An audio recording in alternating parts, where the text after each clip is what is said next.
Shalom, everybody. How are you? Okay, so I'm doing a video right now. It's a YouTube. I'm doing it on criminal charges that I'm in the process of putting together against public servants, police officers, sergeants, lieutenants, um, hospital staff members, psychiatric team members, in addition to charges already filed against prosecutors, judges, and other people. Not frivolous charges, all having to do with crimes committed against myself for official misconduct, official deprivation of civil rights, pattern of official misconduct, obstructing the administration of the law or government function, conspiracy to obstruct the administration of law or government function, criminal coercion, conspiracy to commit criminal coercion, amongst other charges.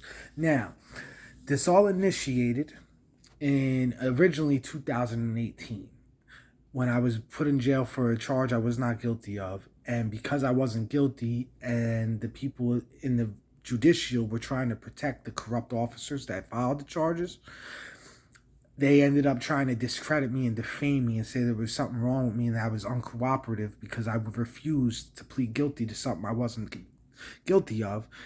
And they tried to say I was uncooperative and then even tried to have me psychologically evaluated, saying that I wasn't capable of standing trial. So I had to undergo a 30-day evaluation for competency where I was cleared of anything psychologically wrong with me. Mind you, never in my lifetime have I had any psychological diagnosis, no medications, no indication at all whatsoever of anything wrong with me psychologically, with the exception of having a few drug episodes when I was on MDMA, otherwise known as Molly. It's a form of ecstasy. Other than that, in my entire life, I'd never had an incident to even indicate anything wrong with me, and that was a drug use, But so I underwent a 30-day evaluation, was completely cleared of anything wrong with me, and I ended up filing criminal complaints against a presiding judge, 2 prosecutors, and 5 other public servants. Because of that, they held me without bail for almost a year. When finally I dropped the charges, then they released me on supervision. I completed the supervision, and as soon as I completed the supervision, I refiled the charges against them. When I did that, the same day that I filed the charges against them, they tried to have me evaluated and put away, but I wouldn't allow them to. I was at my home, somebody called. It was a whole situation. No issue. I went and filed the charges. When I get back, the next day I went to go file a restraining order on somebody, but that person already filed a restraining order on me and lied and said I had something psychologically wrong with me. So when I went to go file the restraining order and provide paperwork to the internal affairs for the criminal charges that I already filed, the sergeant sneakily called and had me put away and tried to get me committed based on the restraining order's false report, not based on anything else except for the paperwork that he's seen on the restraining order. Anyhow, long story short, so I have all the body cam footage that I'm going to share with you. I have the reports from the psych incident where I had to go undergo a 3-day and 3-night incident. I have other reports from the criminal complaints that I filed. I'm going to go through these things. First, I'm going to show you the criminal complaints. Now, these are against Somerset County Prosecutor Brian Stack, Hunterdon County Prosecutor Kyle Herta, Hunterdon County Deputy Public Defender Mark Ambriani, Somerset County Deputy Public Defender Todd Hess,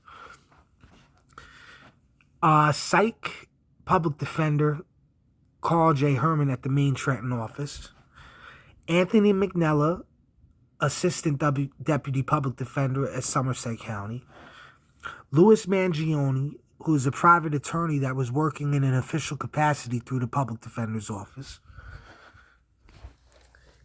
Robert B. Reed, previous presiding judge of Somerset County, and Sherman L. Jackson, who's a leading member of the Freemasons organization and who had direct involvement with my arrest dating back from 2018. Now, these were filed on September 30th of 2021, right? So, when I went to, they were initially filed back in 2018, I believe. But I dropped them in order to get released from jail. So anyhow, when I went and filed these again, one of my uncles, who I exposed 2 of my uncles amongst other people in my life that are also relatives of mine, but not as close of relatives. I expose all of them for being involved with this organization and also being involved with plans to criminal coerce me into joining the organization because of who I am, what my lineage is, and basically trying to prevent me from rising to power, because I am who I am. I am direct descendant of King David. I am the 42nd in line from when Judah was exiled, and I am heir to the throne of Judah at the end of the day. I am the last leader of the world. Now, I'm not established fully yet because this organization has been trying to prevent me.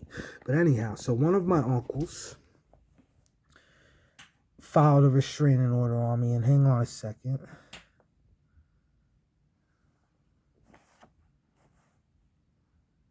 Let me pause this. So one of my uncles filed a restraining order on me, and you see what he said? Defendant posted on Facebook that the plaintiff is a terrorist from Jordan. Defendant posted on Facebook that the plaintiff was a sex trafficker. Defendant posted on Facebook that plaintiff murdered his brother-in-law, which isn't true. It wasn't my brother-in-law. It was my uncle and my grandfather. And I didn't say he murdered him. I said that he was connected to the murderers and was involved. Defendant posted on Facebook that plaintiff was connected with the drug family, runs drugs, and prostitutes his daughter. Now, I didn't say that he was his daughter either, but I said that he was aware of his daughter being prostituted and having sex with members of his company, his employees. Now, my other uncle, in addition, and all of them are involved with the same organization. My other uncle, and again, I'm going to block out his name, did the same thing. Defendant posted on Facebook that plaintiff is trafficking drugs and women. Plaintiff called defendant about the post, and defendant began yelling, "I am the king. I can give you total immunity." Now, these are all lies, mind you. I am the king, and I could give him immunity, but I didn't say he's a fucking jerk. I did say he's a scumbag and a drug dealer. Defendant also sent plaintiff text messages saying you should repent. You're a shitbag. I know what you did.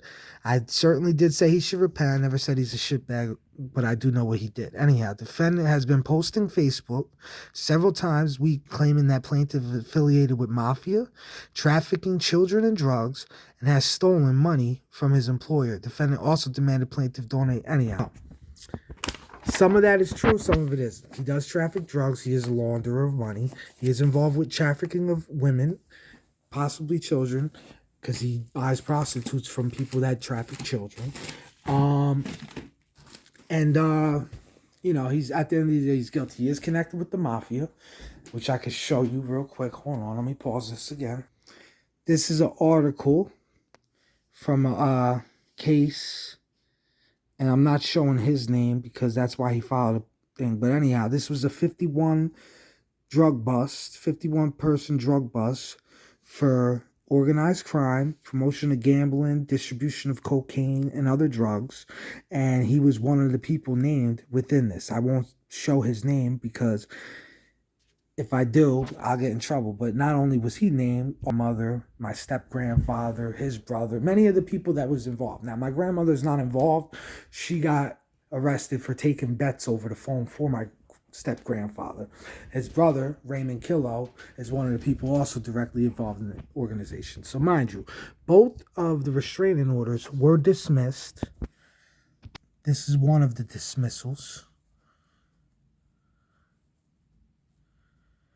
The other one, I don't give the dismissal because it's in an email I no longer have access to, but I just contacted them to get it, and I will be getting it soon. So long story short, for this second restraining order, from my other uncle that I didn't name,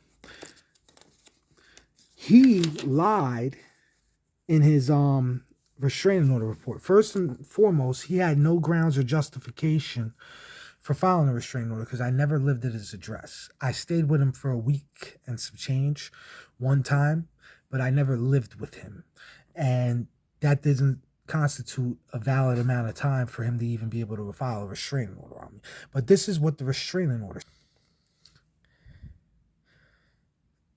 Now, if you look down here, it says I would have to get alcohol and substance abuse evaluation and a psychiatric evaluation determined at the final hearing. So, because in his restraining order that I had something psychologically wrong with me, although I did not, he was defaming my character to try to make me look not credible, even though I had physical evidence of newspaper articles of him being arrested for the exact thing I'm accusing him of. Either way, he lied and said I had something psychologically wrong with me. So when he filed that restraining order, it was served upon me by a Sergeant Daniel Zeezer, right here. That's his email, Daniel Zeezer, Zieser, the Springfield Municipal Court in New Jersey, Township Police in New Jersey on Mountain Avenue, right?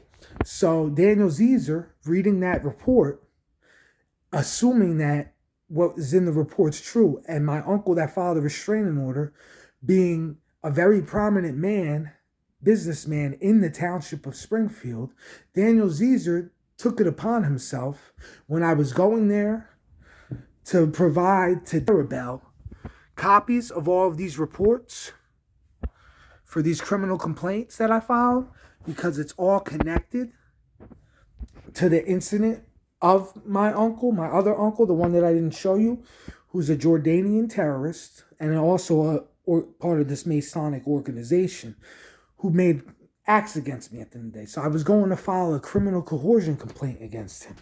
Now the criminal coercion, right here, 2C13-5, is what I filed. And this is when a person is guilty of criminal coercion if with the purpose unlawfully to restrict another's freedom of action, to engage or refrain from engaging in conduct he threatens to, and then inflict bodily injury, accuse anyone of an offense, expose any secret which would lend him subject to the person of hatred, contempt, ridicule, or impair his credit or business repute, take or withhold actions as an official, or cause an official to take or withhold action, brings about or continues strike, boycott, or collective action except that such a threat shall not be deemed coercive when the restriction compelled is demand in the course of negotiation of benefit for a group in which whose interest the actor acts, testifies or provides information or withhold testimony or information with respect to another's legal claim or defense, performs any other act which would not in itself substantially benefit the actor, but which is calculated and substantially harm another person with respect to his health, safety, business, calling, career, financial condition, reputation, or personal relationship. So then this is the crimes and statutes. But at the end of the day, this is what they are all guilty of. Everybody that I just showed you. Everybody are guilty of that, amongst many other crimes. But so Daniel Zeezer took it upon himself to also commit an act of criminal coercion, as well as an act of official misconduct, official deprivation of civil rights, obstructing administration of law or government function, and a pattern of official misconduct, because he did more than one act of misconduct throughout the process. So anyway, he did that, right? So now that was done, so I go in, and I'm going to show you what happened when I go in, okay? So we're going to go over, this is going to be a long video, but I implore you to watch the whole thing, because you're going to see a lot of corrupt acts committed by corrupt law enforcement and other individuals. So we're going to check this, and it's going to be a while. Now, keep in mind, keep in mind that I also have a Facebook Live video that I did of this exact incident, because they redacted a lot. They made a lot of mutes to where you couldn't hear what was said. They made a lot of blackouts to where you couldn't see what they were doing, but they messed up for two reasons. One, they did let some stuff on that incriminates multiple people. Three, minimally. The one that came to do the psych eval, James Winston, Daniel Zeezer, and another officer that was standing in the Sally Port. Them three incriminated themselves on body cam footage. In addition to them three, I got them all incriminated on my Facebook Live, because on my Facebook Live, you couldn't black out the words. So you heard everything that was said. And because of all the stuff I provided and all the false testimony, you're going to see how corrupt and criminally liable each of these people are. So I'm going to play it for you. The reason I'm doing this is a presentation of my case for when I do go to court Instead of having to come with a bunch of discs, I could just bring this YouTube video and let them watch the whole thing. So let's get back to it. Just stay straight, okay? There you go. You need a table to the left right there? Alright? Yeah, you sit right there in that chair. So when I, real quick, While I'm doing this, are you going to make these? so when I came there, I went there on my own accord to meet with a detective Maribel. He's the internal affairs detective for that precinct. Now, the day prior, or maybe a couple of days prior to that, I went to the municipal court clerks to file criminal charges against one of my uncles, the Jordanian one, the terrorist, for criminal coercion. And when I went to file them, they didn't want to let me file them. So I asked them to call a police officer to come present so I could make sure that it's a record that I went there to file them. That way, if anything happened between then and then, at least it showed that I went in an attempt to file them. So they came and took a report. Whatever they said about it doesn't matter at the end of the day. So this is the first time I ever in my life went to Springfield Police Department. And I went there to file criminal charges. I didn't know I had a restraining order waiting for me when I went there.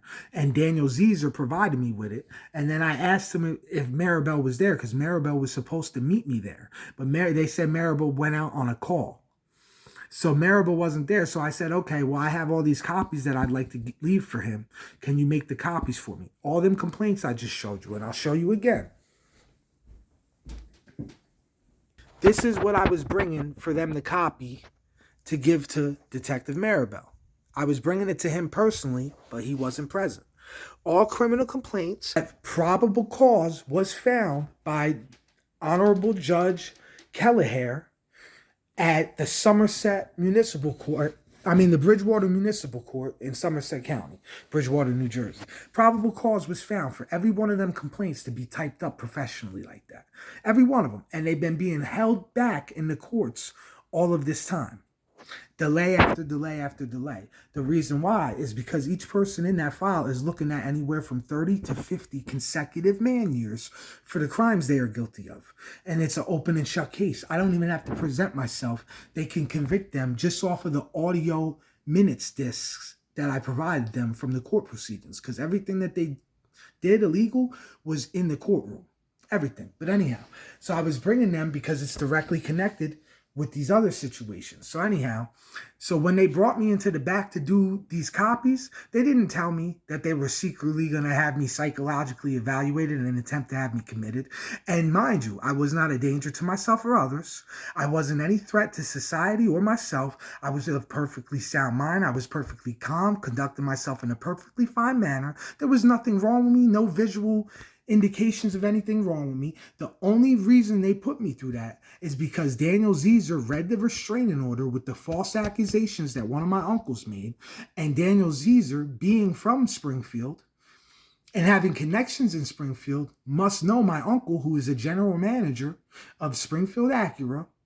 I won't say his name, but that's his position, and he has been for over 30 years, and he's a very prominent man in the area at the end of the day. The owner of Acura's sons went to school in Springfield. They're from Springfield. They are all very prominent, and I'm sure Daniel Zezer has a direct relationship with them. So when he's seen the name, of course, being a part of the same organization, he decided to illegally have me put away. Then he even admits on body camera that he made a bet with the guy that gave me the evaluation, saying your prediction was right. I owe you a lunch now. And we'll get to that in a moment. So let's see how unprofessional and how against the law these people are. So, let's start with this one. We're going to go through one at a time. Copy that one first. Do you want to just hand it to me all? Or No, we're going to do one at a time. Okay.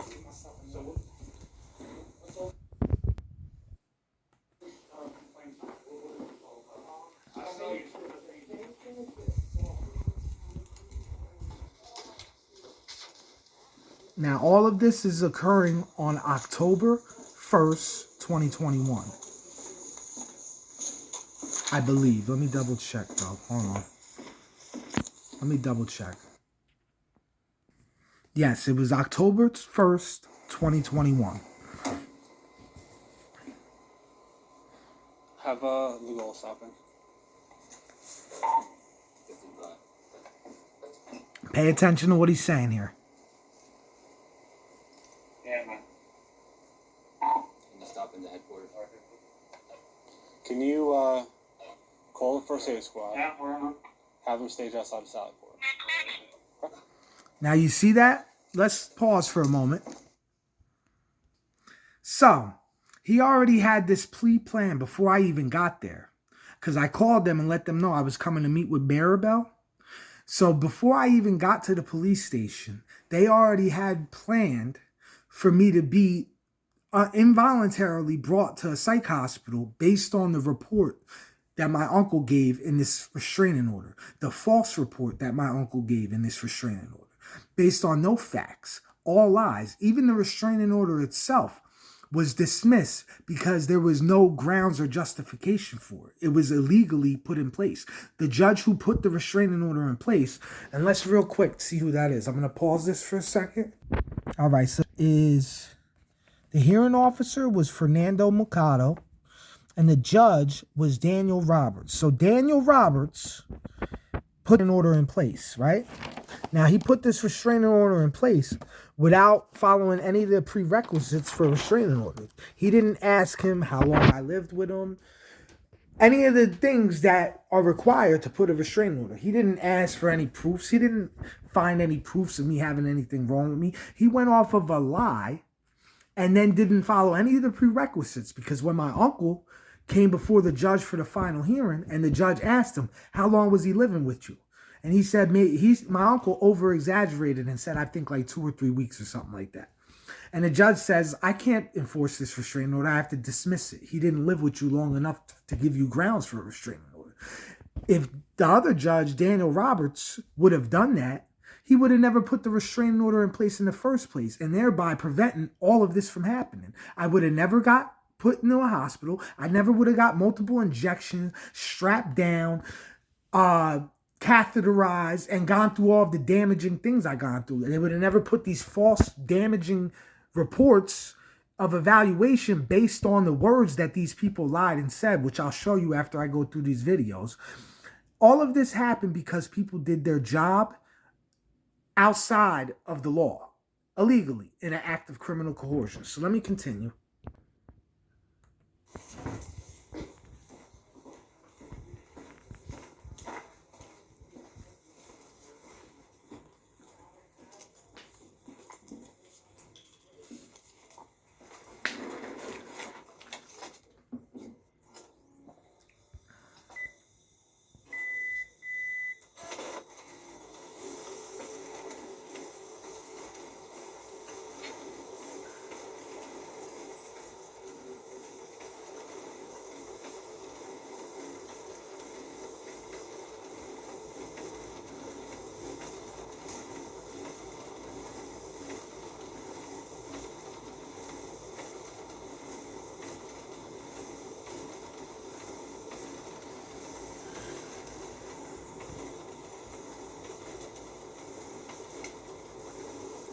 Now, bear in mind that they made sure they bleeded out, that they muted or blocked out everything that was damaging to them. Now, they could say that they did it in an effect to protect HIPAA rights, but when the person concerned is the one with the HIPAA rights requesting the evidence, there's no HIPAA violation because it's my medical information and I'm requesting the records. But they withheld it anyhow. Put that there so you don't get mixed up. Okay, you got it. Now, notice how calm I am, how together I am, how I am displaying no signs of mental illness, no signs of erratic behavior, no signs of anything wrong with me at all whatsoever. Notice that. So let's go to the next one.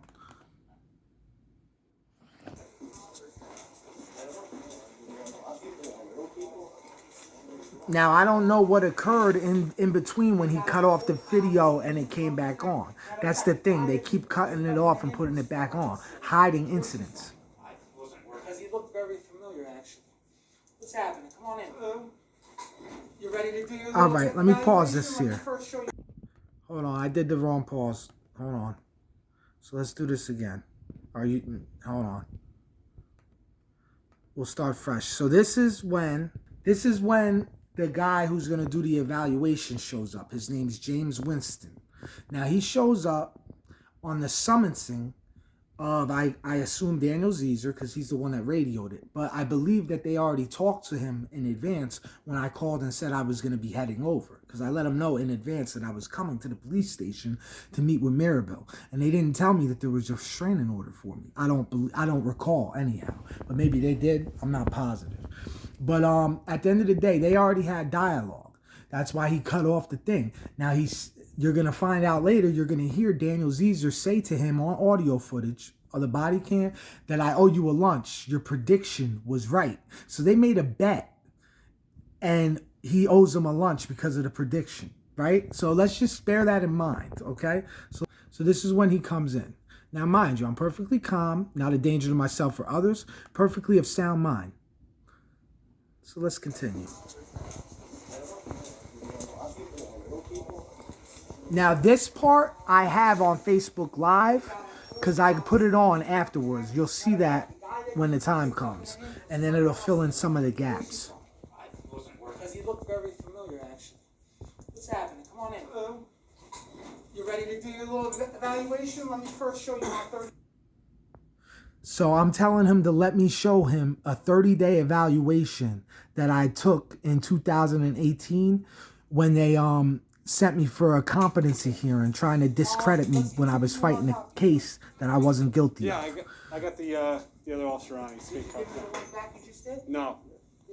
Hey, could you grab the copy, the complaint that's up front, please? Thank you. So, Mike, what were you saying about the 30 days? Right here is a whole case file for official misconduct, official deprivation of civil rights, hiring, official misconduct, a bunch of things for this specific thing. Okay. Because I reported crime, they tried to get me psychologically committed. I explained to him that I went for a 30-day evaluation where I was completely cleared of any psychological issue, that I never have in my life been diagnosed with any psychological disorder, that I never in my life have ever been prescribed any medication or anything else. I reported my uncle for child trafficking and drug distribution, and he put a restraining order on me to get me evaluated. That's what happened. Did anything happen to your uncle? No. I didn't file on it because I haven't been out. Hey, Mike, come here.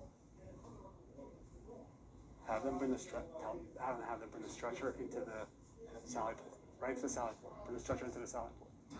Yeah. Okay. Mind you, he's telling them to bring a stretcher to the sally port when the guy hasn't even evaluated me yet.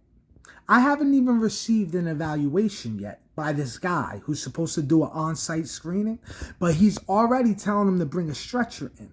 How would he know that a stretcher was necessary if they didn't do the on-site screening yet, unless they already discussed and planned all this in advance? Let's just bear that in mind, okay? Because I know procedure. He would have to say, all right, I'm going to make a determination, and that's that. He already had them bringing a stretcher in before this guy even finished conversating with me, right? So that means they already had all the T's crossed and the I's dotted, right? So let's continue. Let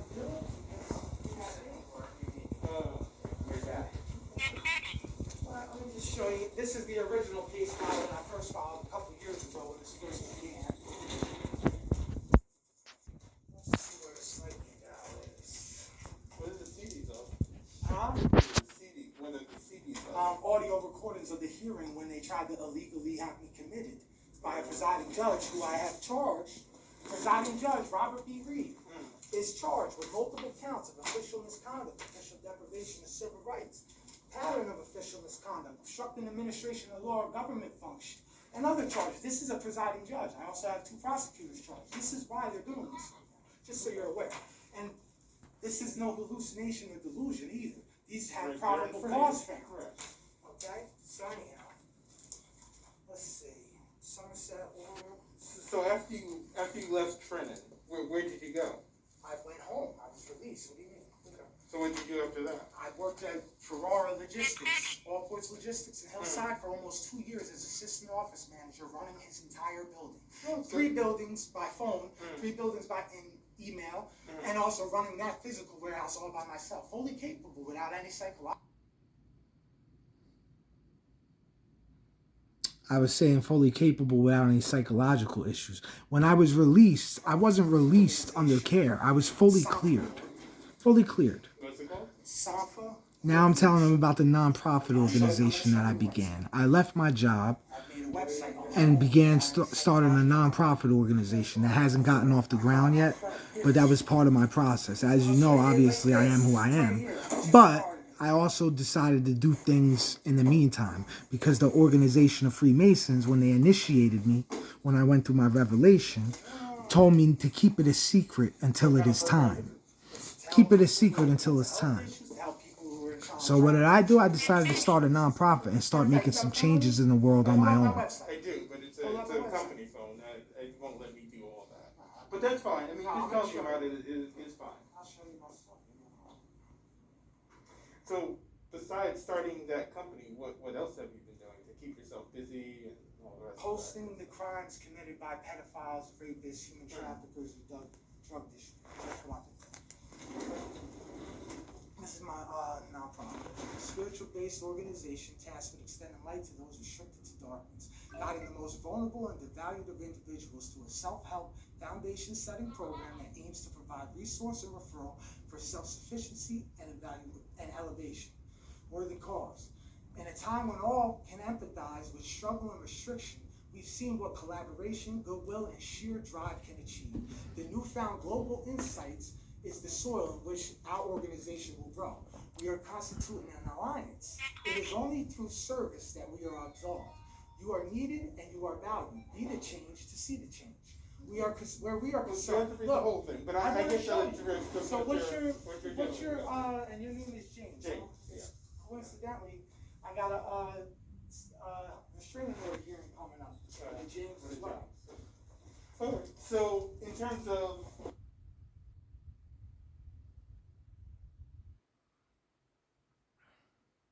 Now, long story short, when he went out and told the ambulance riders why he was committing me, he said failure to take medication, filing lawsuits on people, and self-isolating. Mind you, I have no psychological disorder, never have had a diagnosis, never been prescribed medication in my life. All of the reasons he stated are for somebody who is a psychosis diagnosed person prescribed medication. I was not. I've never been under psychiatric care in my entire life. The only time I've ever been in a psychiatric hospital was for a 30-day competency evaluation, which I got sentenced to illegally by a judge who I filed criminal complaints against for the act. Never in my life have I ever had a diagnosis. Never in my life have I ever been prescribed medication. Which is being charged with charges because of it. yeah, And it's as simple. I'm looking for the report. that's fine. You want to see it? I don't need to see it. So I'm not a danger to myself or others. And that's it. It's as simple as that. So basically, he already had his mind made up before he came in. Daniel Zezer planned this out with him and whoever else before I even got there. They had all of the I's dotted and the T's crossed. And they had their plan from the beginning. And even Daniel Zezer said it. You're being committed. He didn't say you're going for an evaluation. He said, you're being committed, Michael. You're going to hear him say it in a few minutes. You're being committed. Why would I be being committed for absolutely no reason? Not being a danger to myself or others, not being on any type of visible, anything wrong with me at all whatsoever. The only reason they did this is because I was filing complaints against the powers that be. It's as simple as that. And they did it completely illegal and outside the law and in complete opposition to everything that they're supposed to stand for, from their oaths and everything else. And you'll hear all the false testimony. Watch what you hear them say. Watch. The one officer in the Sallyport says, oh, he comes to the police station every day and he claims he's King David. Mind you, I never went to the police station, but I do 100% claim that I am direct descendant of King David. I didn't say I am King David. I am his son. I am the 42nd in line from when the exile was. All right, everybody. Now, this is me doing the Facebook Live post. My uncle, William Renell, I'm taking this off the screen. My uncle William, oh, I can't say that. Hold on. So this Now, I had to change the video because I accidentally said one of my uncle's names. And mind you, the only reason I'm showing this, I'm not defaming anybody's character. I didn't state his name. The video stated his name. This is a live feed. I'm just reporting my experience. All right, everybody, I am here right now with James what? James Winston. Okay. No, I need to speak to you on camera, sir. This man is coming to me because somebody filed a restraining order on me and tried to claim that I have something psychologically wrong with me because of the criminal complaints and the criminal acts that I've been through. Now he's telling me that he has to see if I'm allowed not to go to Trinitas Hospital for an evaluation. Mind you, we're here with Officer Daughtry, Sergeant Zeezer, and there's absolutely zero wrong with me. I'm not a threat to myself or others. I am perfectly of sound mind. I am perfectly capable of prosecuting and filing criminal complaints. I am perfectly capable of putting together a whole case file. Now, in addition, this has happened to me before. The criminal complaints that I filed were filed against me, that I filed are a result of crimes against me previously. Now, presiding Judge Robert Reed, here it is. Here it is. So, presiding Judge Robert...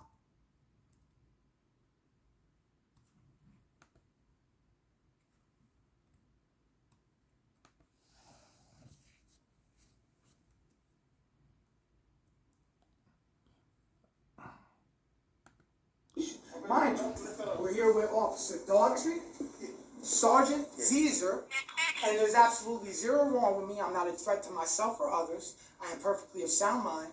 I am perfectly capable of prosecuting and filing criminal complaints. I am perfectly capable of putting together a whole case file. Now, in addition, this has happened to me before. The criminal complaints that I filed were filed against me, that I filed are a result of crimes against me previously. Now, presiding Judge Robert Reed, here it is.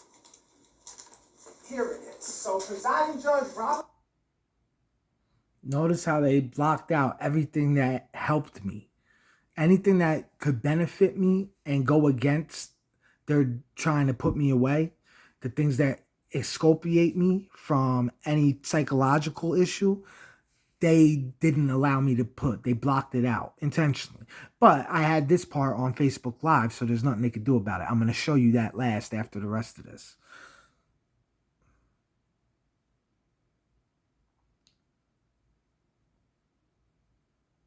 See, they already were opening the Sally port. He didn't even come back in and say, I made a decision. You're going to have to go for an evaluation. They planned it all before I got there. All of it. Who does that? Except for people who are committing acts of criminal coercion and just committing crime in general. Misconduct. Deprivation of civil rights. Obstructing administration of the law or government function. Trying to prevent me and discredit me. Trying to discredit me, defame my character, and prevent me from continuing with these criminal charges I filed. Trying to defame me and say something's wrong with me. Just because I claim to be something that I am, a direct heir to the throne of David, just because that doesn't mean I could get locked away for the rest of my life. There is no law that says you can't be a descendant of somebody. There's no law that says you can't claim to be a descendant of somebody. There's no law. There's no law.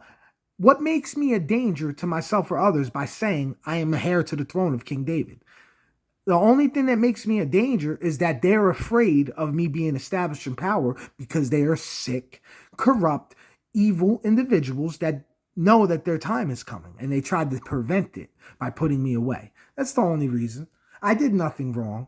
I have committed no wrong. I have never given false testimony. Everything I said was fully truthful. Everything I said could be backed up with documents and paperwork and video and audio and everything else. I never, not once, gave a false testimony. Not once. Everything I stated was true. It was all facts, and everything they stated against me was lies. Everything, at the end of the day, with the exception of the fact that I am heir to the throne of King David. Other than that, everything they said was a lie. I never before that day have ever been to that police station that I recall. I never before that day had any incident with Springfield Township unless I called them to me, which was when my uncle threatened me on the phone, said he was going to have me shot in the head, said he if it was years ago, I'd be dead already, amongst other things, trying to get me to take it down during a 13-minute and I think 38-second phone call. 13 minutes and 38 seconds he was on the phone with me, pleading with me, trying to get me to take down the posts I made about him because they were all true. Because they were all true. Then he threatened to kill me. And then I called the police and reported it to them. But they said being that I had no audio to substantiate it, there's nothing they could do. And then even that police that responded to the call falsified the police report and wrote that that he tried to anoint me when I said he tried to initiate me into the Freemasons. But they said that I said he tried to anoint me to make me sound like there was something wrong with me. The only one that could anoint me is my creator. And that's been done already. That was done on 2018 on April 1st.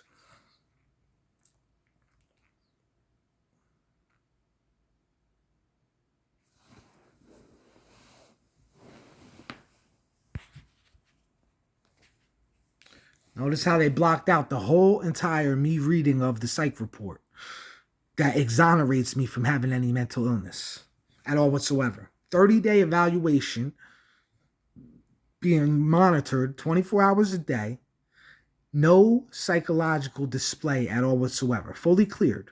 Only thing mentioned was that I did have drug issue, which I did at the end of the day. I was doing Molly and MDMA back then. I used to do drugs at the end of the day. I did Molly, MDMA. I haven't done drugs since before then. Since before 2018. I haven't done a drug, not a single one. Except for marijuana. And I got a prescription for that. And I don't even do that anymore. I am in complete sobriety. Completely.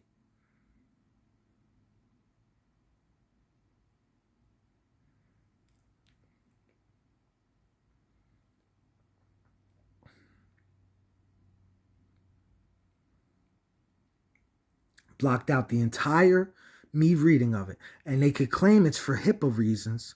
But why would you redact HIPAA concerns from the person whose rights it is? I'm asking for the video. I'm the person. Okay. Listen, I'm going to come willingly. I'm packing my stuff. Why am I being committed?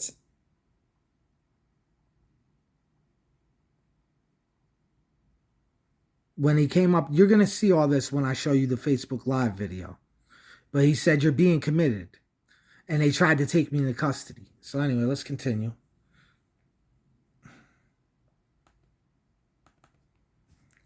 At all, sir. If you pack it, you'll walk out. Sir. You'll buy your own. If you pack it, you'll walk out on your own. Absolutely. Yes. I have your word. You have my word that I will walk.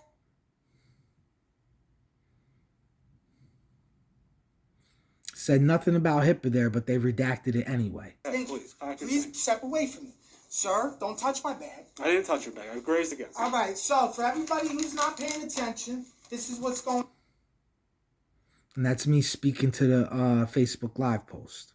They're blocking all of it out because it's me saying what crimes they're guilty of.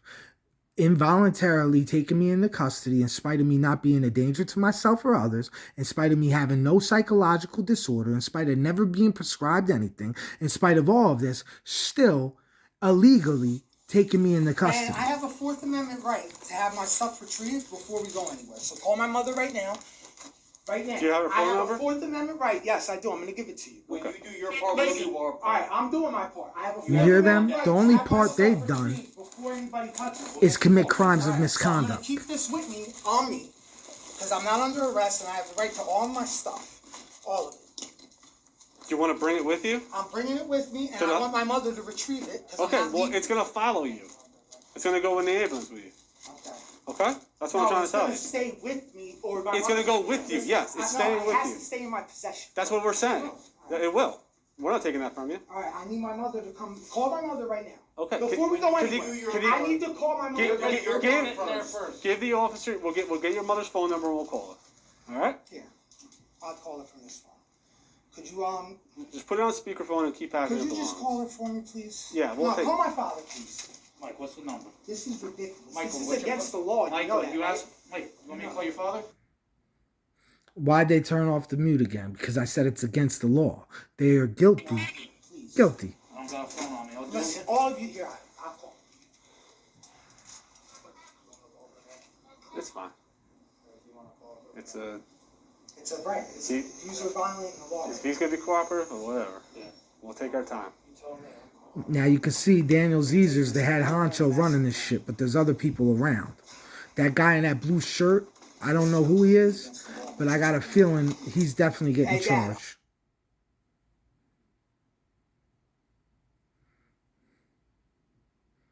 I'm sure there's a lieutenant around there somewhere. Zeezer's a sergeant. There has to be somebody else present that's above Zeezer.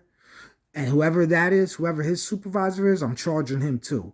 Detective Maribel, Internal Affairs, I've been reaching out to since October. He's ignored me. He never filed an investigation for this. I'm charging him too. I just left a message to the captain of Internal Affairs today on March 30th, 2022, and let him know that if he don't open an investigation and suspend them without pay, I'm charging him too at the end of the day. Because they're all guilty. I'm recording this on Facebook Live as we speak. Right. Every one of them are guilty. Every one of them. And everybody else there is conspiring. Now, the ones that are beneath Zeezer don't have a say-so, but they also know how wrong this is, and they're willing participants. You could see a couple of guys, like the guy in the plainclothes in the back corner over there by the door. He had a face of, like, disappointment, and you could tell he was the only one in the room that really wasn't happy with that, with what was going on. You could tell he was the only one that really didn't like what was going on. No. Everything you gave me, I returned.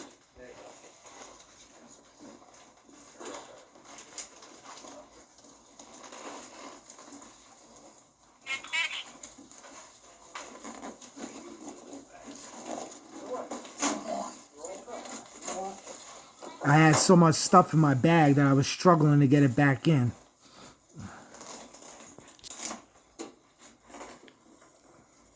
We have a bag. We can seal it. Would that be all right? Yeah, give me a bag. Do we have a big evidence bag we can just heat seal real quick?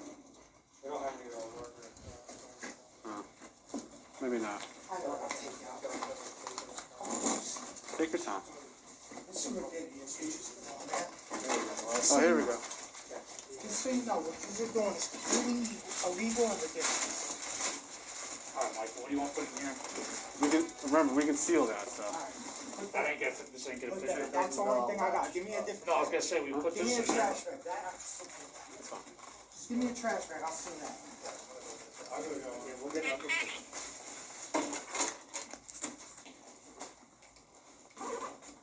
Oh, wait.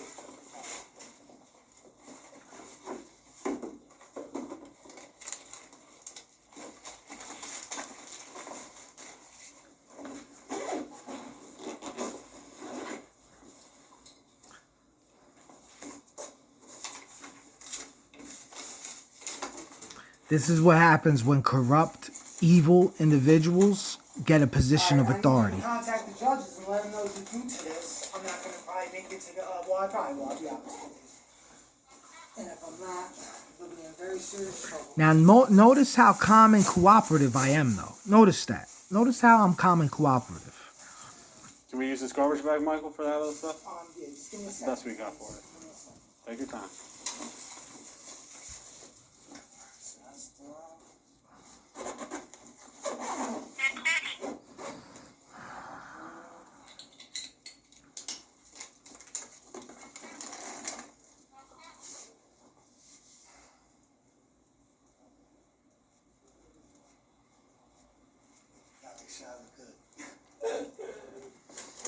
That makes y'all look pretty for the camera.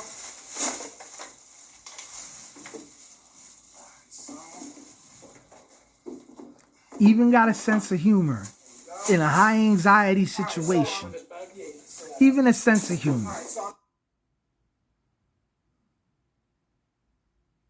Now that's me telling my Facebook Live post, which you're going to see very shortly, what's going I'm on. going to get the report for this also. Oh, can I get my reports? Before we go, I need my reports. We'll go right get them. now, I need them. I need them. We're going to walk out and we're going to grab them. All right, I need my reports. You do for me, I do for you. All right, I need my reports. That way I can finish filing charges. Because all of you, no offense, are going to be getting charged for official misconduct, criminal coercion, official deprivation of civil rights, and obstructing administration of law or government function.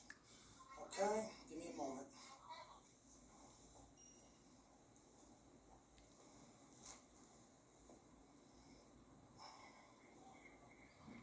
This is why they want me to go away, because I know the law and I use it against them because I know how to. I know how to use the law against people that violate the law, but also enforce the law. I hashtagged every agency with that video, which is 100% true. I have an FBI number. I never got arrested by the FBI. That means they got a file on me and they monitor me. Y'all have a blessed one. I'm gonna walk. I don't need to stretch you. Thank you. When we get in the ambulance, though, you will have to sit in. All right, I'm not getting strapped. Put me in. You're not strapped. Notice how I'm fully cooperative. Fully cooperative, right? Fully cooperative. Keep that in mind when we get to the videos and the paperwork after. For what reason? I have no idea. I have no idea. Because I went through a 30-day evaluation. John. Notice how they mute it out? Anytime anything is exonerating to me, they mute it. Pop in your pocket. Let me take a ride, alright? Alright. I'm gonna stay up there with them. They should ride. They should give you a ride back. Alright, just gonna grab my phone out of my car. Yeah, go ahead. Just so you're aware, and obviously this is a retaliation for what? Me filing complaints against the criminals. So let's go. I'm ready. Roll out. Fully cooperative. Fully cooperative. Fully calm. Safety first, Michael. Safety first. In spite of an anxiety-filled situation, calm and cooperative. Listen, I know it's not your fault. It's perfectly fine. Let's go. I almost messed up about the training. Almost. Yeah, Uncle Billy had me committed. I'm going to Trenton. You get by yourself? You want something? Yeah. Alright, they're both from. No, yes, he did. He followed the restraining order and put in that I need to be evaluated. I think I owe you lunch or something. What? I think I owe you lunch. Me? Yeah. Your prediction was correct. Let's run this back again. I almost messed up about He says, I owe you lunch. He's like, why you owe me lunch? He's like, because your prediction was correct. What was his prediction? I want to ask him when I get him on the stand during his trial. No, yes, he did. He followed the restraining order and put in that I need to be evaluated. I think I owe you lunch or something. What? I think I owe you lunch. Me? Yeah. Your prediction was correct.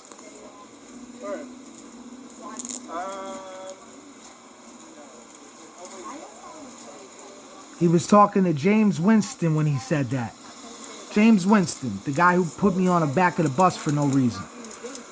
Illegally. And wait till you hear on the next video that I show. It might not be the next one, but wait till you hear on the one where he tells them, hold on. Hold on. Wait till you see the video of what he says the reason that he's putting me on that bus is.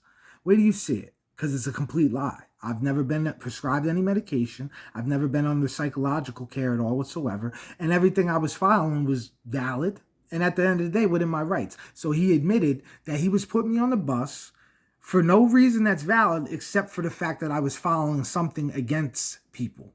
That's it. So let's go back. Continue. Was correct.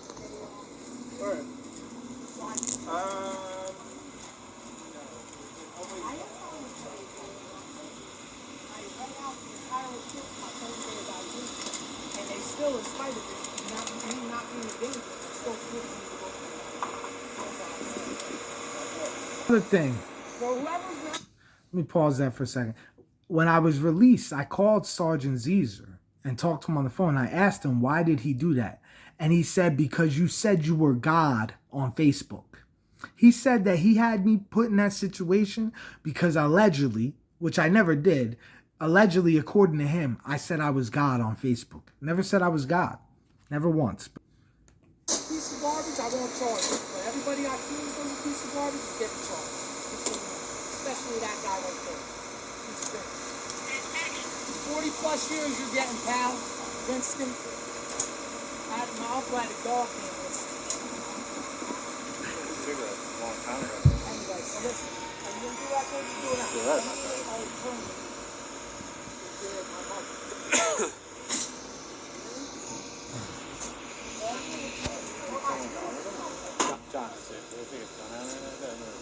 magazine out.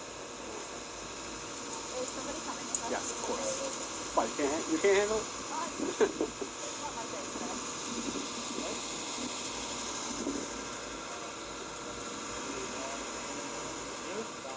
John's gone. What's he doing today? What's his role? Hey, what's his role? I decided to stay inside and away from people. And what? Away from people.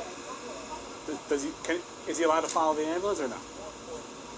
I guess, yeah. He's a sworn officer? Right back. Alright, he's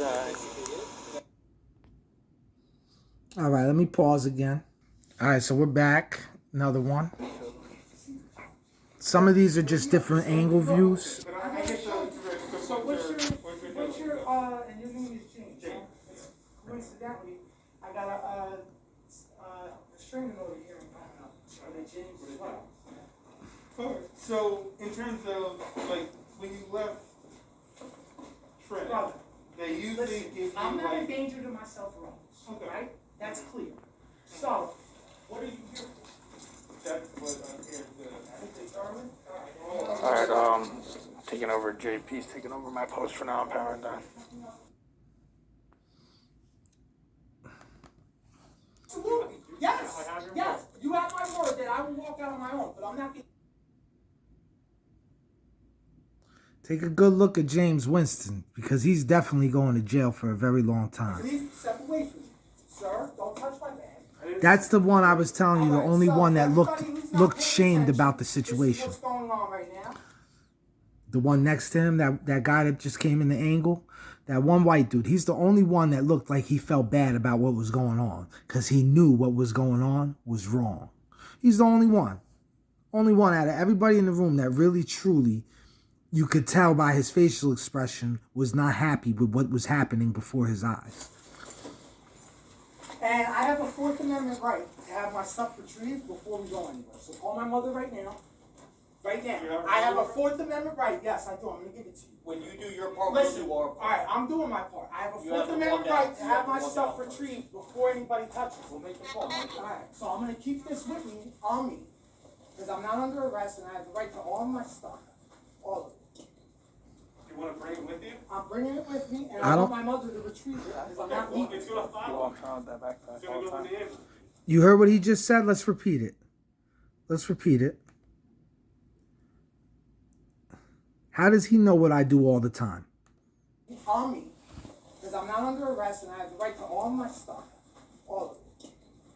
You want to bring it with you? I'm bringing it with me, and I want my mother to retrieve it because I'm not leaving. It's going to He follow. walks around with that backpack It's all going to the go to time. the ambulance. Heard what he just said? He walks around with that backpack all of the time.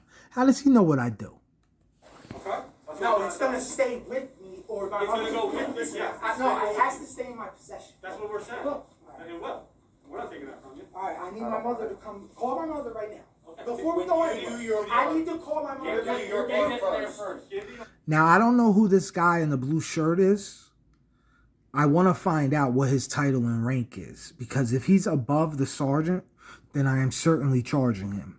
Certainly.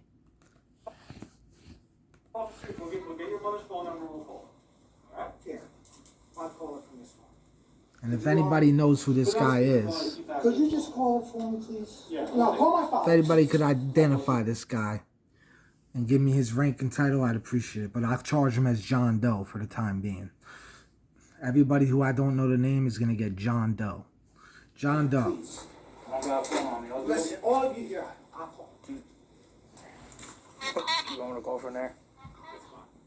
Or if you want to call, it doesn't matter. It's a I right. could use that phone. Now, I'll be honest. The other one that said, does he want to call from right there? I believe he might actually be upset about what's going on also. Because you could tell by his voice and the way he's speaking that he doesn't seem like he's very happy with the way things are going either. But he still has obviously some knowledge of who I am. Because how else would he know that I always walk around with my book bag? Unless this police department has some type of surveillance on me. How would they know that I always walk around with my book bag? It's not like I'm always out on the town. You know what I mean? So, anyhow, let's continue. I'll call. You tell me. I'll call. I don't know. You're taking this, go nowhere and asking that.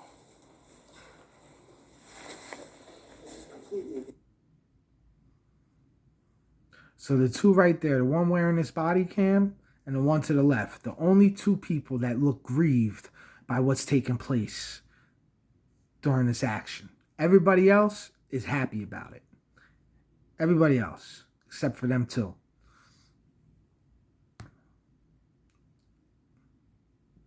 None of the other ones present care.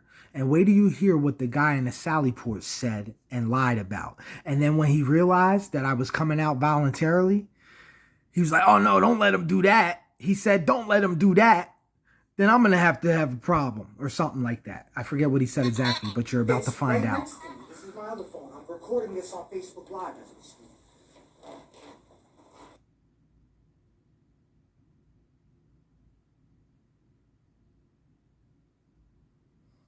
Wait till you see what the guy on the outside says. Lied, said I'm at the police station every day claiming to be King David. She said, is he coming voluntarily? He's like, no. Wait till you hear what he said, the lies he said. You want to get him a bag? So you want to check. You want another bag? Mind you, I never in my life that I recall been to that police station prior to that day. In my life, I've been to the municipal court next to the police station, but I've never been to the police station to my recollection prior to that day. And if I did, it might have been one other time. If I did, but I don't recall, because I know I provided Maribel with some documents prior to that day, but I don't know if I gave it to him or the municipal court. I can't recall, because I was dealing with a lot of different court proceedings on the day leading up to that. But I know I've never been to that police station, and if I was, it was one other time. But the guy in the Sallyport stated that he was at the police station every day claiming to be King David, which I never ever claimed to be King David at the police station ever in life, ever. I don't know. We don't have any in the bigger bags in here. Oh, we... There you go. How about that? See, you can hear in his voice that he's grieved. Them two right there are the only two that cared, that actually had a heart in the entire room. So what? Roll it up. The only two with a heart in the entire room was him and the one wearing the body cam. You have a bag, you can seal it. They're in. Yeah, give me a bag. You want to just give him one of those paper jobs? Just give him the big paper job. We don't have any of the larger plastic ones in there. He's got to put like papers and crap in there. The rest of them in the room were happy that this was happening. Happy. What do you want to put in here? Remember, we're going to seal it. That ain't that Okay, that's the only thing I got. Give me a different No, I was going to say, we put Give me a this. trash bag. Give me a trash bag. I'll seal that. Yeah, I'm gonna go get a check. I'll get you. You see? You see how good of a guy that is, whoever's wearing this body cam? The number on the side tells you the body cam number. He was a good guy. He was a great officer. He actually cared, and he knew what was happening was wrong. And I'm quite sure he would admit that it was wrong what was happening. Just like the other one in plainclothes that was standing next to him. Them two, you could see the look on the other one's face. He actually cared and knew this was wrong. You could see it in his face that he wasn't happy with what was happening. Not like these other guys.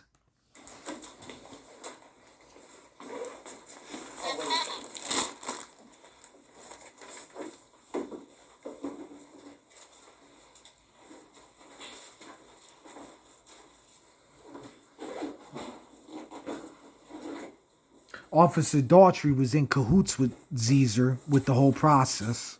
The one that's standing right to the left of me. He even rode on the ambulance with me, but I didn't see that body cam footage. Contact the judges and let them know you're due to this. I'm not going to probably make it to the, well, I probably will, I'll be out in 2 days. And if I'm not, I'll be in very serious trouble.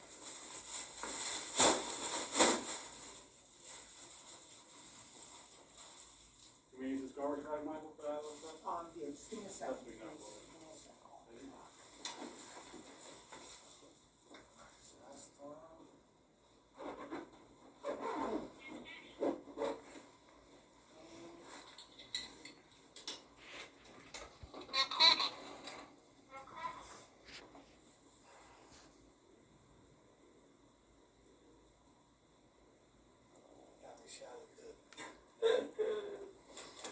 I make sure I look pretty for the camera.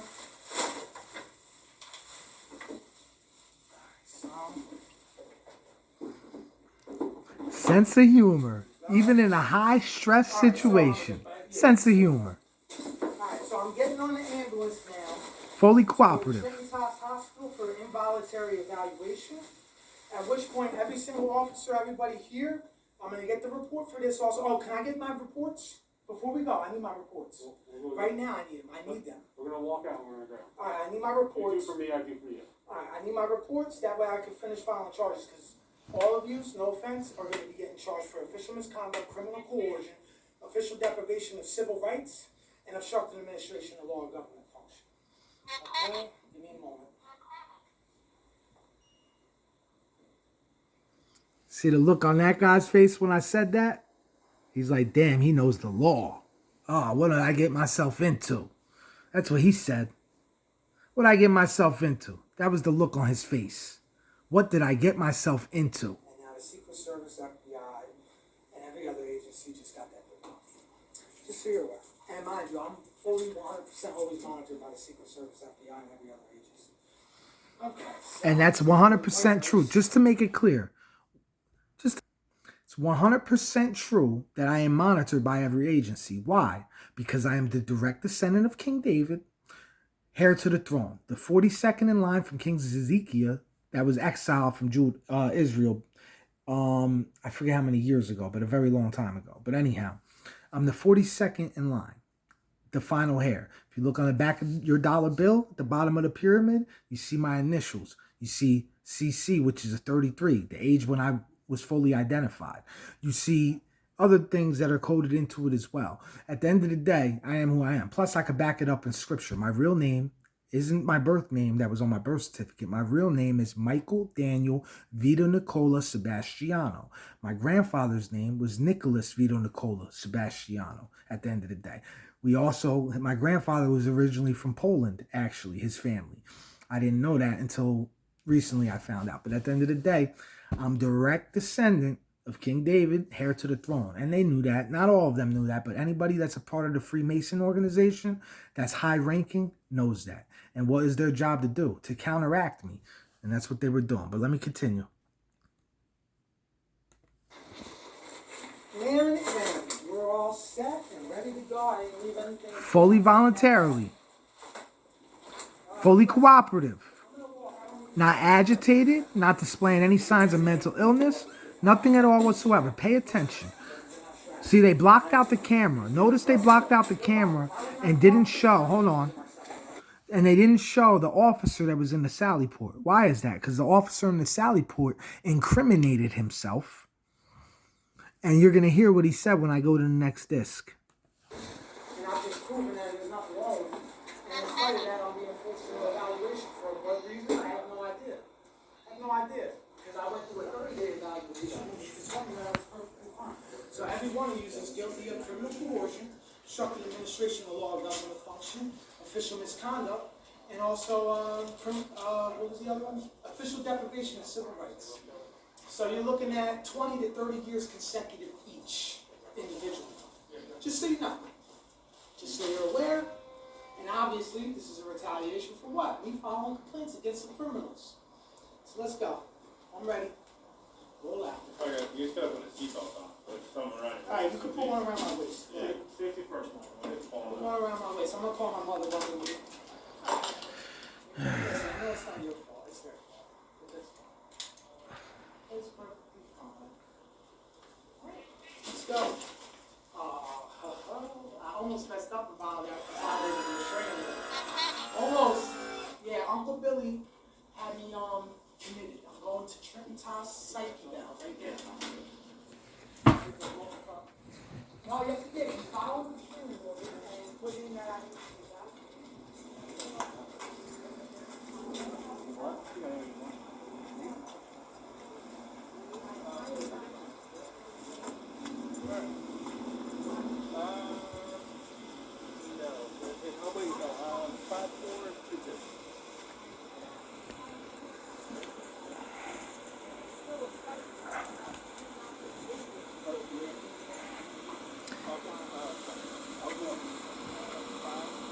For whoever's not a piece of garbage, I won't charge you. But everybody I feel is a piece of garbage is getting charged. Just so you know.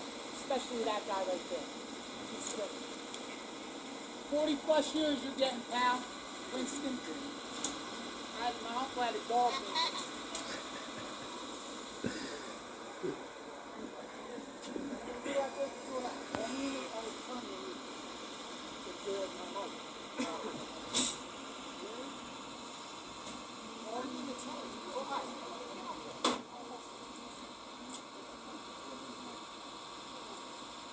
Anybody going with him?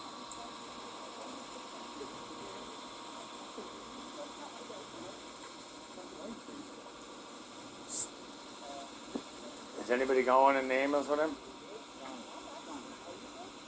What's he doing for that?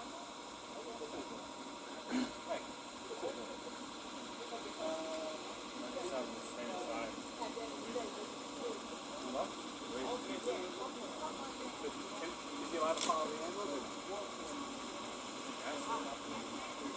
John's gonna need a ride back. Alright, he's in the ambulance safely. He's gonna be transported with 93, going for an escort. I'm sure it sounds like. Pausing.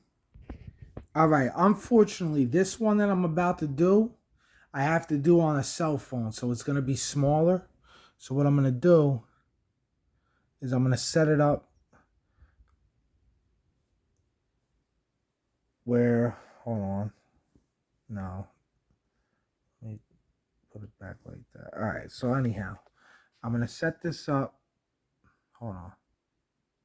All right. So we're going to do this. Now, this is the same as some of the body cam footage we've done, but it's just on a cell phone, and it's my Facebook Live, so there's no nothing redacted from it. You get what I'm saying? So let me just set this up real quick. All right. Let's come back. All right, I am here right now with James what? James Winston. No, I need to speak to you on camera, sir. This man is coming to me because somebody filed a restraining order on me and tried to claim that I have something psychologically wrong with me because of the criminal complaints and the criminal acts that I've been reporting. Now he's telling me that he has to see if I'm allowed not to go to Trinitas Hospital for an evaluation. Mind you, we're here with Officer Daughtry, Sergeant Zeezer, and there's absolutely zero wrong with me. I'm not a threat to myself or others. I am perfectly of sound mind. I am perfectly capable of prosecuting and filing criminal complaints. I am perfectly capable of putting together a whole case file. Now, in addition, this has happened to me before. The criminal complaints that I filed were filed against me. That I filed are in result of crimes against me previously. Now, presiding Judge Robert Reed, here it is. Here it is. So, presiding Judge Robert Reed illegally sentenced me to a 30-day evaluation. This is it right here. Right here. I went through a 30-day evaluation illegally at Trenton Psych on Drake Unit, which is where they've been trying to get me to go for the last few weeks. Here's the order right here where I was completely cleared of any psychological issue. I was there for 30 days under constant 24-hour monitoring. They walk around with a clipboard and do checks. This is the order. Take a good look at it. Take a good look at it. This is the Trenton Psychiatric Hospital Fitness to Proceed trial evaluation. Take a good look. So mind you, this has already occurred. Now, James Winston of Trinitas is coming to evaluate me as we speak, just as yesterday they came to try to evaluate me before I filed these complaints. This is being done in an attempt to put me away for the rest of my life. Why? Because of who I am and because of the information that I retain. So, this is the report of the findings. The first one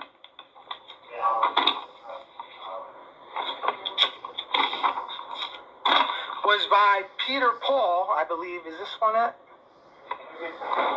Peter Paul, who illegally tried to get me to go there and said that I wasn't capable in the first evaluation. Okay? So see, Peter Paul. That's what ended me in the hospital in the first place, his fictitious evaluation.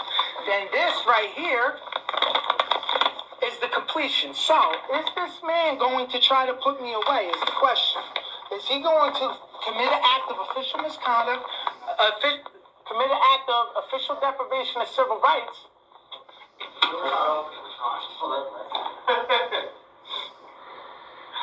Is this what's going to occur is the question. Now, what's this say right here? Tell me. So let's see if this man is that foolish. Let's see if this man is that foolish. The defendant is a young white male, average to somewhat shorter in stature. He has a male pattern balding with shaved head.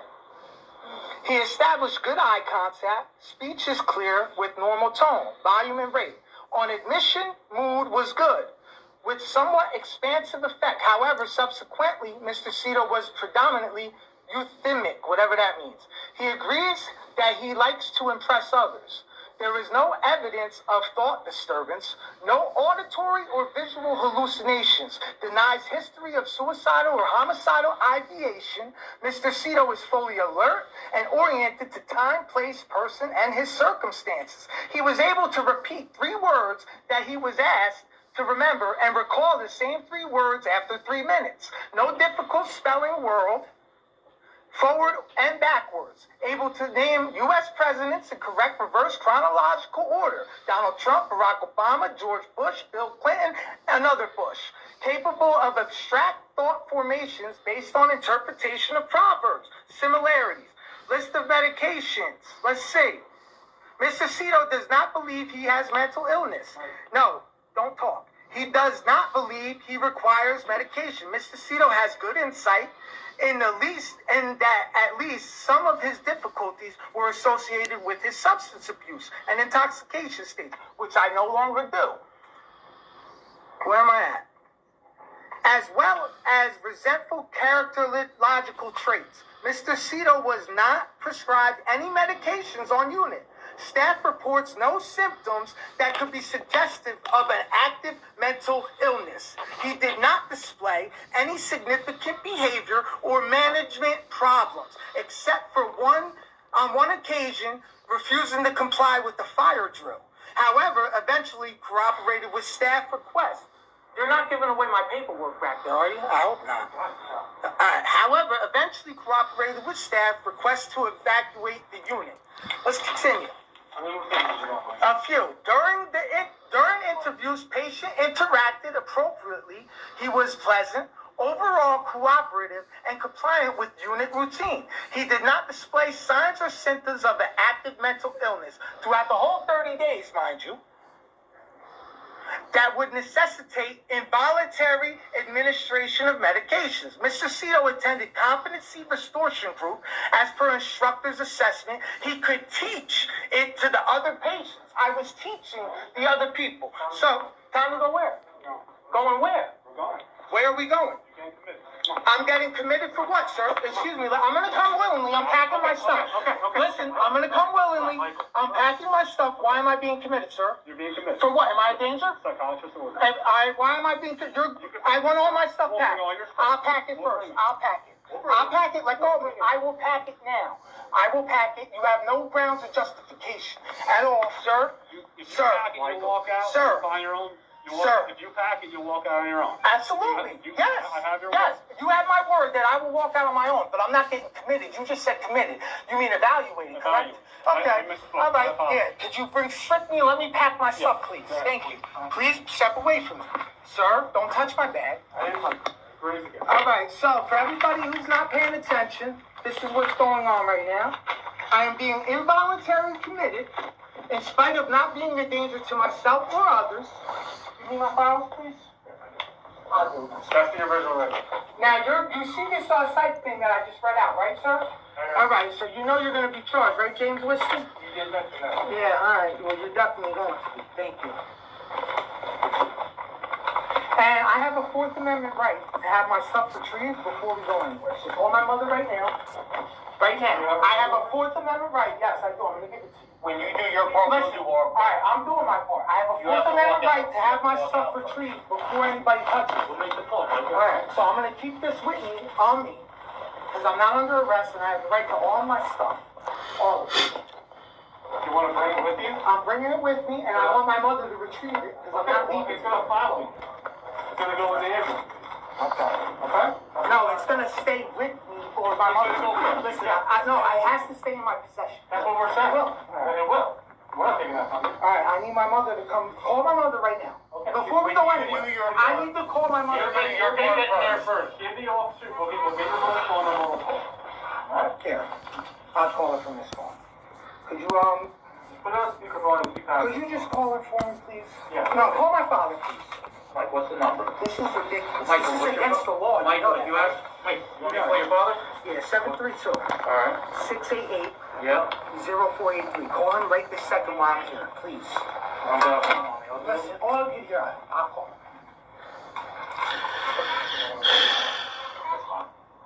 You wanna call her? It's a right. It's user violent in the law right now. He's gonna be cooperative? Yeah. I'll take our time. You tell him that. Here, take this, because I'm not wearing a mask in the back. It's completely against the law. Hey, Dad, I'm being involuntarily psychologically evaluated. I'm at Springfield Police Department. I came here. Listen to me. Hello? I need you to send Mother. Where were you taking me? I need you to send Mom to Trenton Toss Hospital immediately to come pick up my things immediately.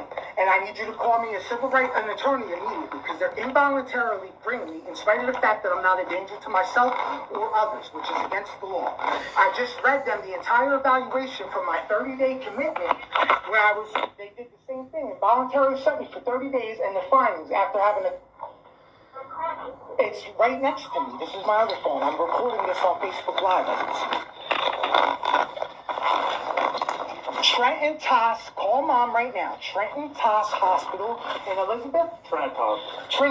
Trinitas in Elizabeth, correct? Yeah. All right, goodbye.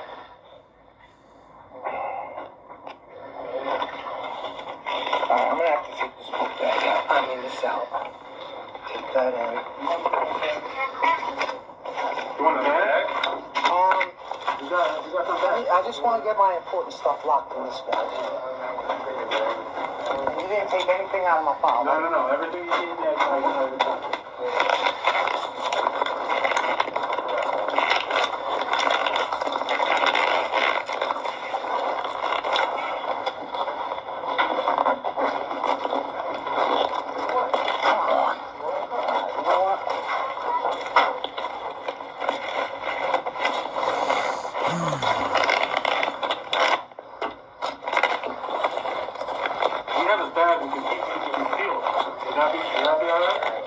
Yeah, give me a bag you can seal.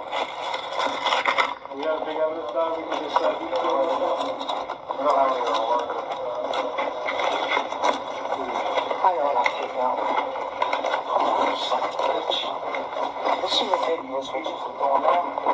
Just so you know. What you're doing is completely illegal and ridiculous. Alright, Michael, what do you want from here? No, we can seal it. Alright. I ain't gonna put this in good. That's the only thing I got. Give me a different. No, I was gonna say, we put Give me a this. trash bag. Just give me a trash bag. I'll seal that. I'm gonna go, we'll get that.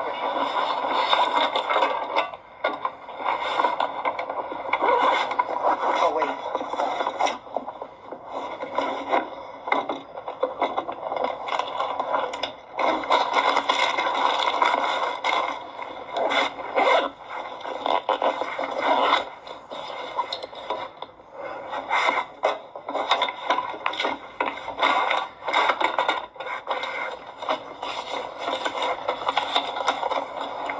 I need you to contact the judges and let them know the due to this. I'm not going to probably make it to the, well, I probably will, I'll be honest with you. And if I'm not, they'll be in very serious trouble.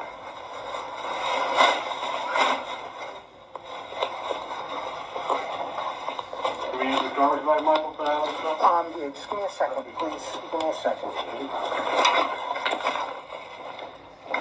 Gotta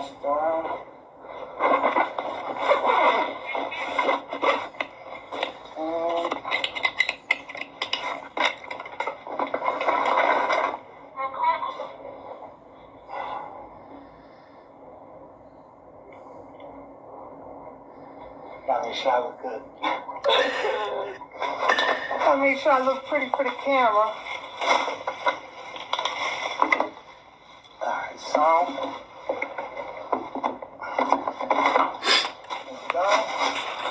Alright, so yeah, you can set that up. Alright, so I'm getting on the ambulance now to go to Trenton Hospital for involuntary evaluation. At which point, every single officer, everybody here, I'm going to get the report for this also. Oh, can I get my reports? Before we go, I need my reports. Right now, I need them. I need them. We're gonna walk out when we go. Alright, I need my reports. Alright, I need my reports. That way I can finish filing charges. Because all of you, no offense, are going to be getting charged for official misconduct, criminal coercion, official deprivation of civil rights, and obstructing administration of law or government function.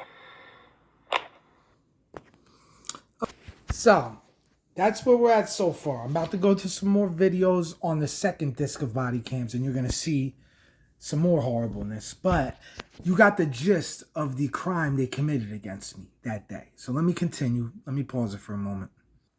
Okay, we're back. Now, this is the Sally port. This is the most egregious. Well, no, it isn't. Daniel Zezer is the most egregious, and James Winston.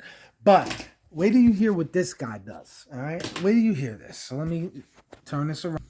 All right? So this is the Sally port. So this is what's going on outside while I'm inside.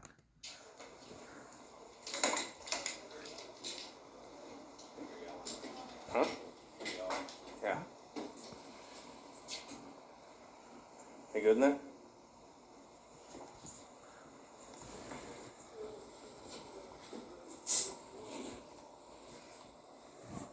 All these things occurring. Is he willing to go or? No. Let's run that back. Let's run that back. What did he say? No. Even though I was fully cooperative, right? Fully cooperative. Yeah. You good in there?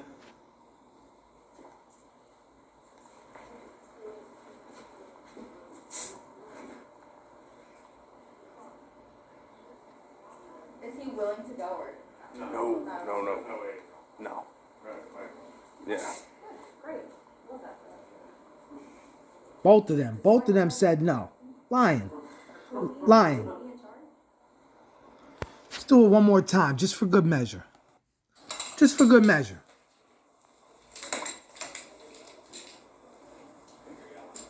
Huh? Yeah. You good in there?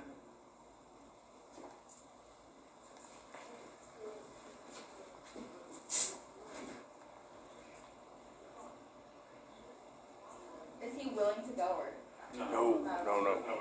No. Yeah. Great. Love that. This is why I don't mind one day. Will he be in charge?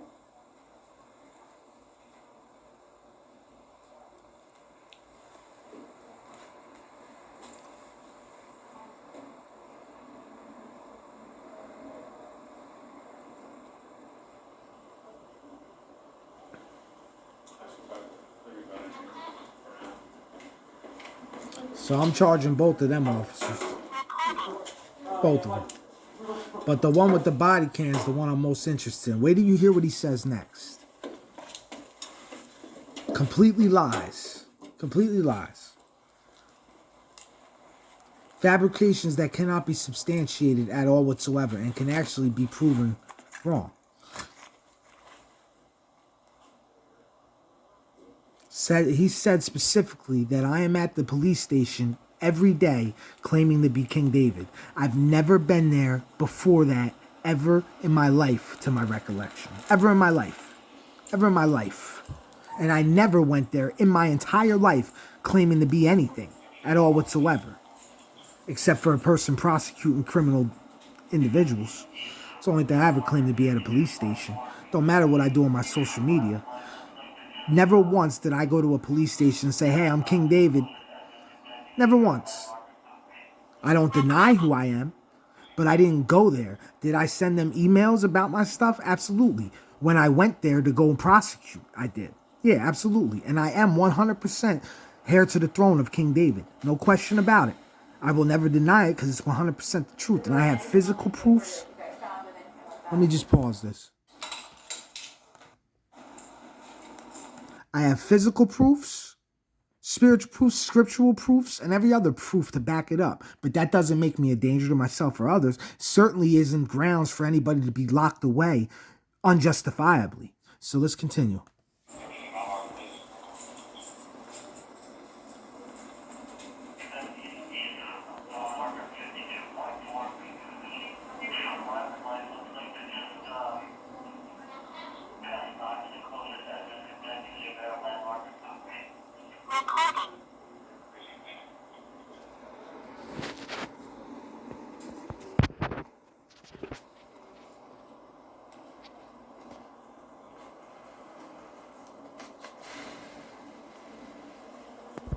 Is there like anything on like where like you guys found him, anything like that?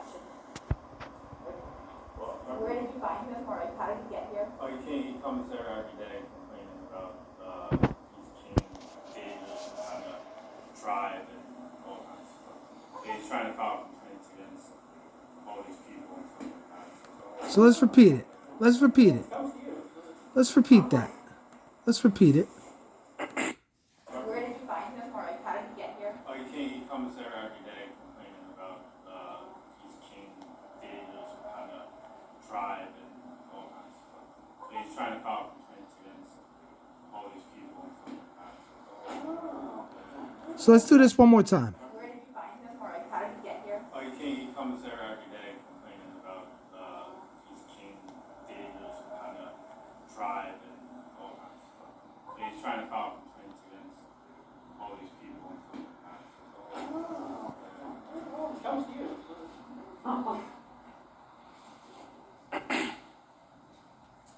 Let's pause that. I repeated it 3 times just so we're clear on it. He said that I come to the police station, Springfield Police Department, on Mountain Avenue, New Jersey, every day, complaining that I'm King David from some type of tribe and that I'm trying to file complaints on people, right? That's what he said. So there must be, whoever this officer is that said that, there must be video surveillance from the police station showing me showing up at Springfield Township every day and saying, hey, how you doing? I'm King David. I'm from the tribe of whatever. And here, I'm here to file complaints. Every day, he said. He didn't say just 1 day, 2 days, 3 days. He said every single day. I go to a police station and say, hey, I'm King David. I'm from the tribe, whatever, some type of tribe, and I'm trying to file complaints on people. That's what he said. So when we get him to testify before court, obviously he'll be able to back that up with documented evidence, right? With surveillance from the police station, with body cam footage, with reports of this, because where he came up with this, I have no idea, because I certainly never have done it. And there's certainly nothing to back that up at all whatsoever. But let's continue.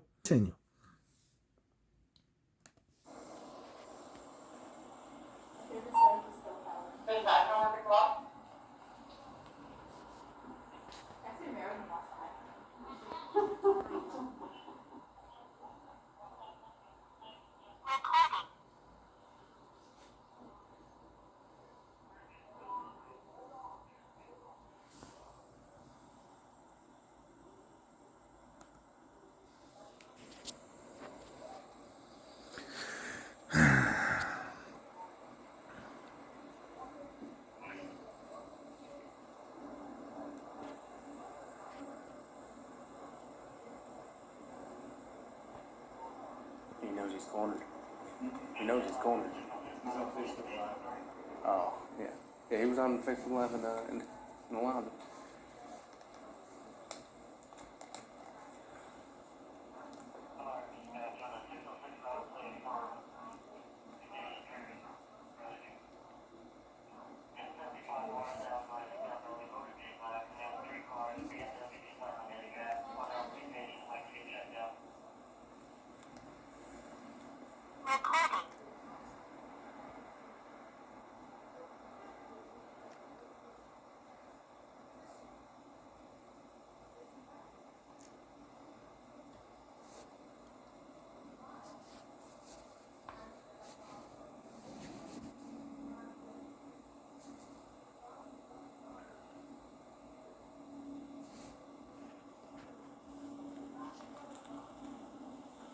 Now, mind you, real quick. So this is October 1st, 2021, right? So he said, whoever that officer was, said, I go to the police station every day claiming I'm King David, part of some tribe, trying to file complaints every day, right? So I want to pull up the records just for the whole month of September, the month before, just for the month of September. We'll pull up the records for the whole month of September and tell me how many times I've been to that police station. Show me 2 days out of the whole month of September that I was at that police station, ever claiming to be anything. Show me anything at all whatsoever of me being at that police station, ever claiming to be anything. Not that I'm denying who I am.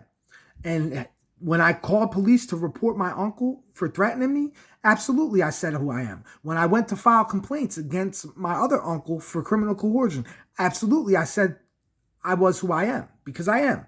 But show me 2 consecutive days out of the whole month of September. It was all October 1st on this incident. 2 consecutive days in the entire month of September where I was at that police station claiming to be anything. Ever. Show me. I want to see it. Let me continue.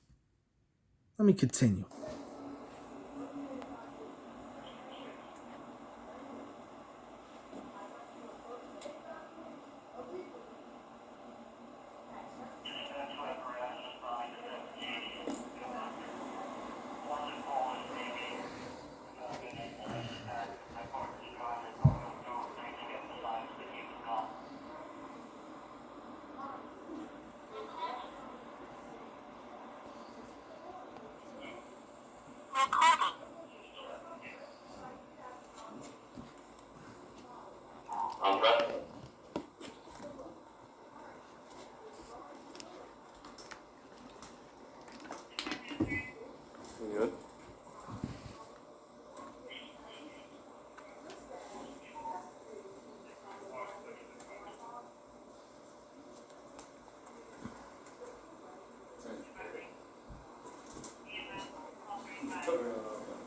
Huh? Go around.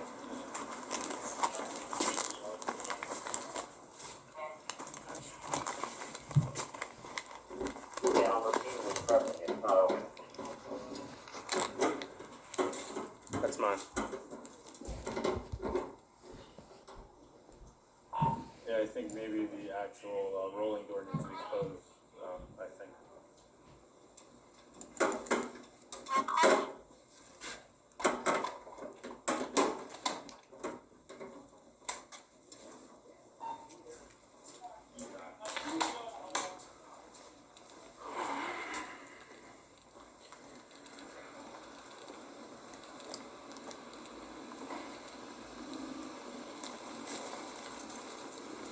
Here's your fob.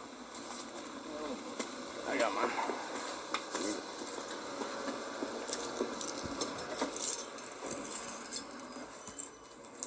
I think the rolling door needs to be closed. So I wouldn't trap those people. Yeah. Something's up with it. The rolling door needs to be closed. Oh, okay. But I wouldn't trap those people. Well, have them come out. We'll open the side port door. Can you? Yeah, just go tell them to step out. That's never been the case before. I think it's always a lot. Alright, so I'll close the side port. Oh, at the end. You have to squat. You have to squat back out. Back out of the sally port? Yeah, tell them to just back up. I'm gonna close the door. I'm gonna open the fucking door. Put like your foot in between it. But do you want, Alright. I get you.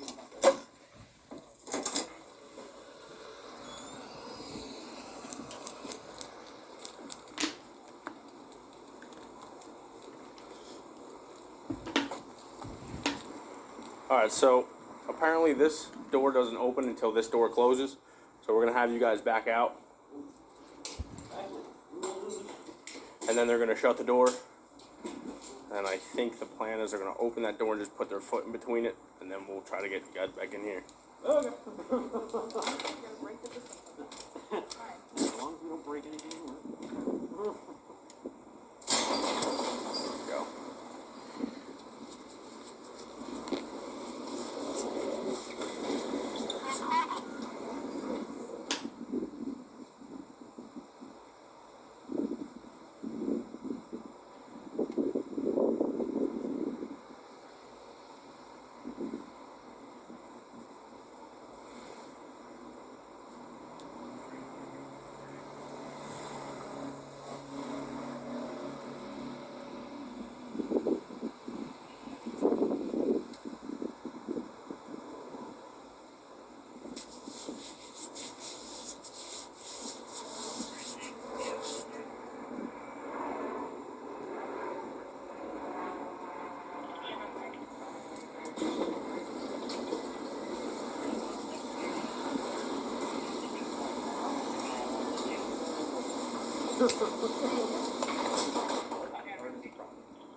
Don't let them do that. That'll be my problem. Let's repeat that 3 times.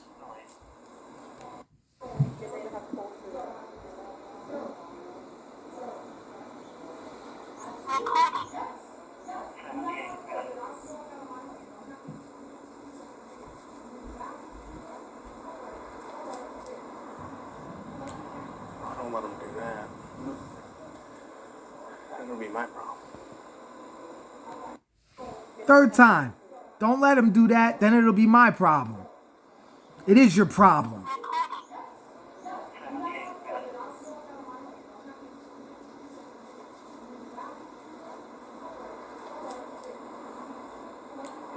Don't let them do that.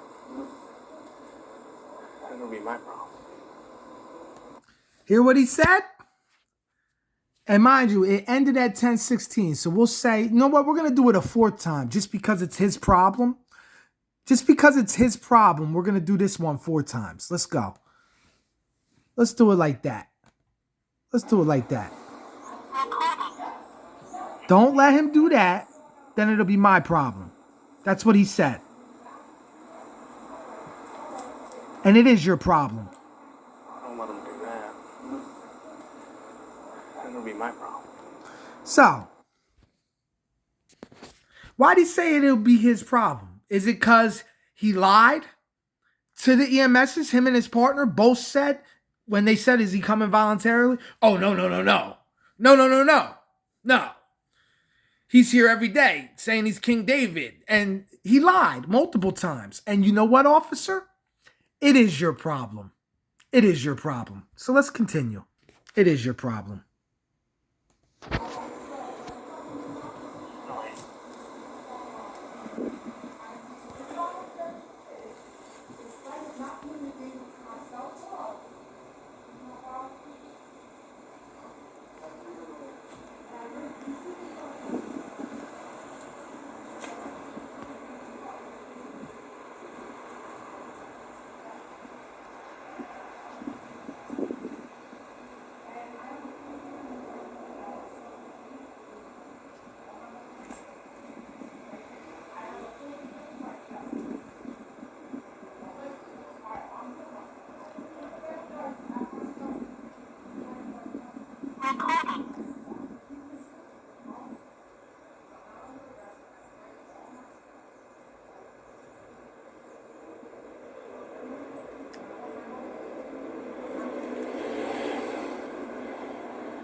I guess you can bring this thing in now.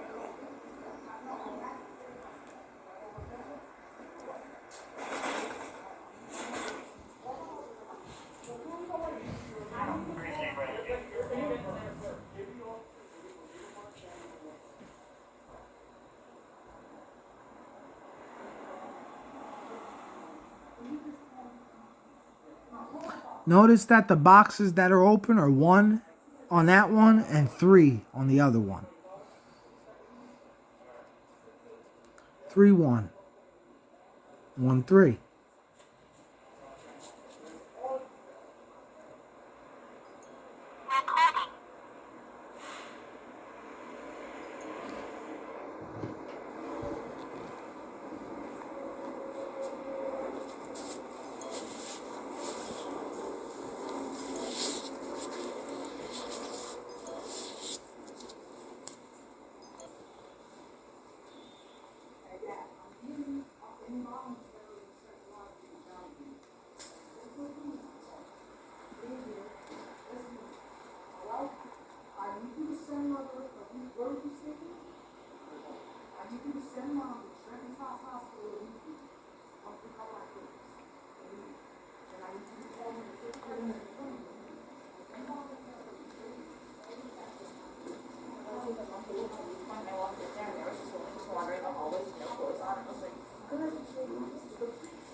Ben's house? Yeah. It's always a trip there. Yeah, it's always fun there.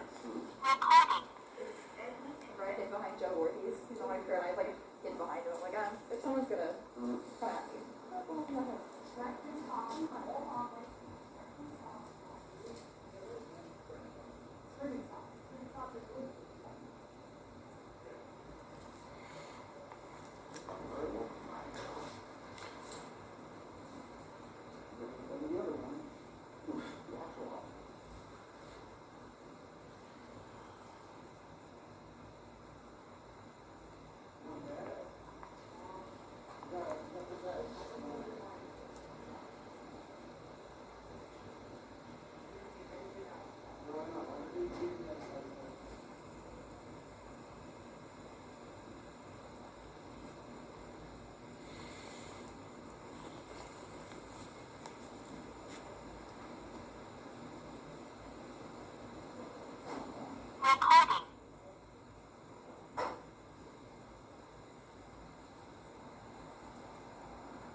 Just so you know, he's going to be going to Freemason Street, medical campus. He's not going to Newport. Okay. We have any info on him? On basic stuff? Pay attention to what he says. I don't know if he'll show up. All right, so we're going to the next video. So real quick, he's going to say failure to take medications, self-isolation, and filing lawsuits or something of that nature. Filing something against people, right? I never have in my life been diagnosed with a mental illness. I've never in my life been diagnosed or prescribed any medication at all whatsoever, except as a youth when I was in maybe like 13, I was placed on Strattera when I was misdiagnosed for ADHD, and I was on it for 2 weeks. 2 weeks on ADHD medication, Strattera, when I was like 13, maybe 14, tops. And that was it. No diagnosis of mental illness in my entire life. No medications my entire life. Nothing at all whatsoever. Not under any care, anything at all whatsoever. But he said his reason for putting me on that bus was failure to take prescription, that I had no prescription, self-isolation, and because I filed complaints against people, or he said lawsuits or something, suing people, whatever he said. None of which factors to me. It's not a crime to file anything against anybody. One, I was never diagnosed with any mental illness, so self-isolation is my business under law of America. It's a free world. I can self-isolate all I want, and I don't isolate. I got my own apartment. I live by myself. What's self-isolation? What's the definition? If I was self-isolating, how did the cop know that I walk around all the time with my book bag? He said, the police officer in there says, yeah, he walks around with that all the time. If I was self-isolating, how would an officer be aware of me walking around all the time with my book bag? Right? So 2 lies. Prescription, never been prescribed nothing. Self-isolation, complete lie. And 3, filing complaints, all within my rights, right? So what's true about anything he said? 0. So let's continue. Let's continue.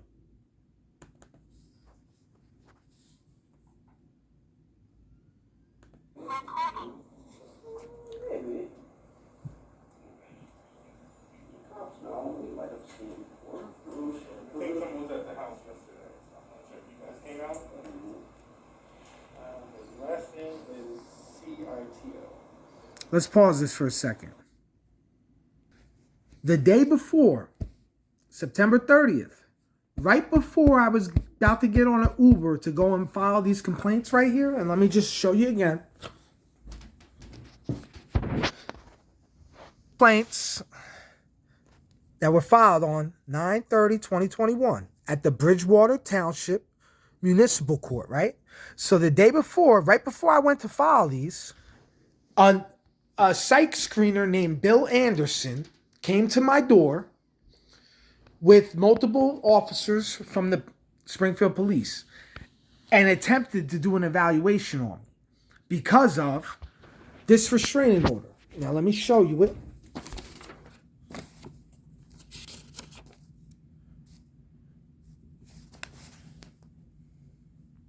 Because of order. Now, if you look, you see the date of this restraining order? 9/30/2021. Filed against me from my uncle because I've exposed him on the internet. So on 9/30/2021,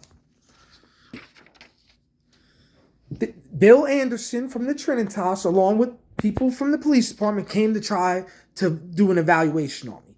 I would not allow him in my apartment. I put it on Facebook Live. I did video and I said, I'm not a danger to myself or others. You're not, obviously I'm fine. I'm not a threat. And no, you don't have permission to evaluate me. Leave my property. And I made them leave. Immediately after I made them leave, I hopped in an Uber and I went to Bridgewater and filed these complaints. As you see, the same date, 9/30/20. Okay? I wasn't aware there was a restraining order filed on me. The officers didn't try to serve me a restraining order, even though they had the restraining order. That's why they were there to do the evaluation. They should have said, we have a restraining order here to serve you with, right? But they didn't do that. I went outside and the officers were parked all around my house, but they didn't approach me. They let me go. Okay? I walked down over by the bus stop up the block. I got in an Uber and I left and I went, right? So now, the next day, October 1st, is when I went to the police station on my own accord, but I called them and let them know I was coming and on the way in advance when I talked to them. So they prepared all this before I got here. Not because I have anything wrong with me, but because my uncle lied and said I had a mental illness and needed to be evaluated because I was defaming his character.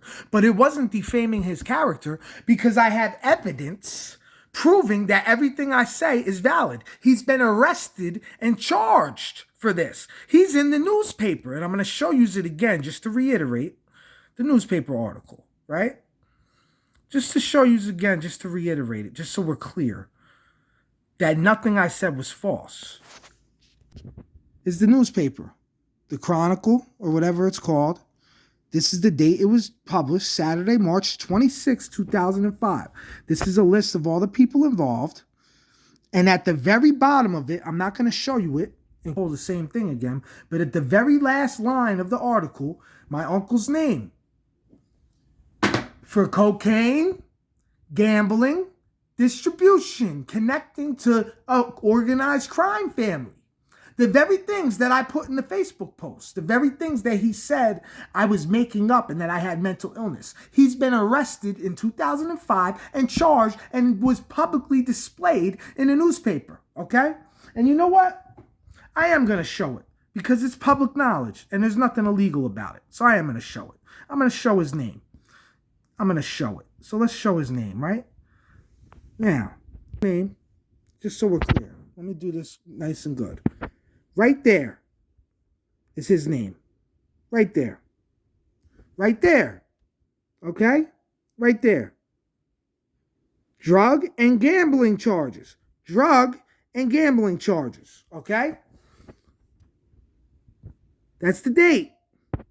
It's my grandmother. That was my step-grandfather right there. Front page of the paper. Okay? So let's get to the point, right? So he was mad because I started exposing him. Why? Because he's connected to people that are committing crimes against me at the end of the day, including himself. At the end of the day, it just is what it is. It's not a lie. It's not defamation of character. It's a fact. And he had no grounds to file a restraining order on me because I never lived with him. I never threatened him. I never did anything false at all. But yet and still, I ended up getting put in the hospital and my character defamed because he was embarrassed of the truth. So let me continue with this guy who's going to lie and say that there was something wrong with me. That the reason I'm being put on a bus is from failure to take medication, self-isolation, and because I'm filing something against people, right? Never been diagnosed with a mental illness. Never been prescribed medication. And I was filing things against people for committing crimes. Let's continue.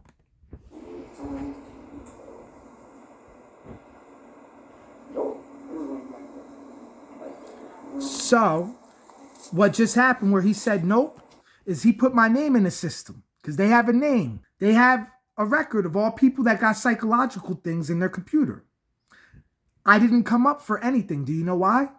Because I have no psychological disorders. Because I've never been in the system for a psychological disorder. The only time I've ever been in a psych period was for a competency evaluation in the court when they tried to say I was uncooperative and unfit to face trial because I would not cooperate with attorneys who were trying to get me to plead guilty to something I was innocent of and had evidence proving my innocence, but they didn't want to use the defense because it would expose a corrupt officer, and the attorneys they assigned me to worked with these corrupt officers. That's why. So let's continue.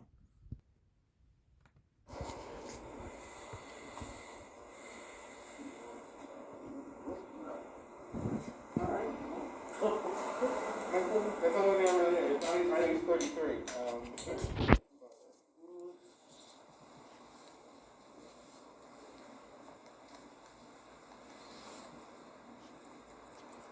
Let me pause this again real quick. You want to know why he looked so nervous and he started shaking? Because he was anticipating me being in the system when they pulled me up. And once he seen that I was not in the system, he knew that he was fucked up. He knew that he messed up then because he knew I had no psychological diagnosis once he realized that I wasn't in that system. That's when he knew. And that's when he got nervous and knew he messed up. Let's continue. Basically just for not taking medications. You haven't mentioned it just yet. King, God, suing everyone, taking name, speech, driving, all the great stuff. So, I'm gonna call them and let them know it's coming. So I'm quite sure they will. Let's repeat it.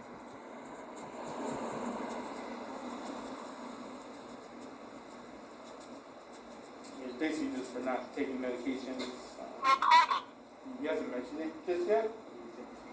King, God, suing everyone, taking name, speech, driving, all the great stuff. So, I'm gonna call them and let them know it's coming. So I'm quite sure they will.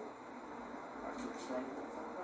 But yeah, basically not taking medications, isolating at home, non-using setting.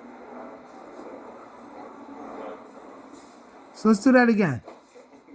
I'm gonna call them and let them know it's coming. So I'm quite sure they will. I'm pretty sure. But yeah, basically not taking medications, isolating at home, non-using setting.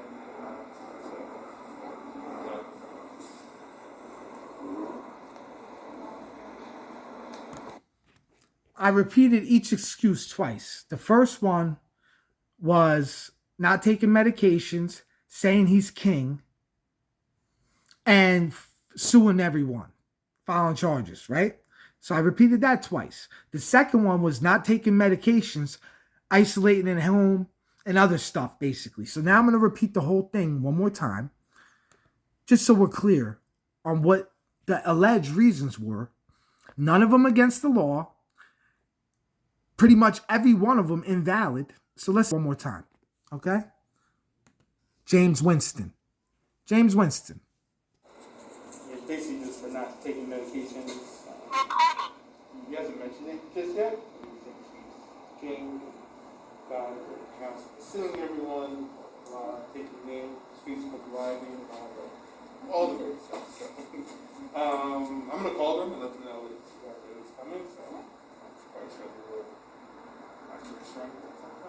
But yeah, basically not taking medications, isolating at home, non-using setting.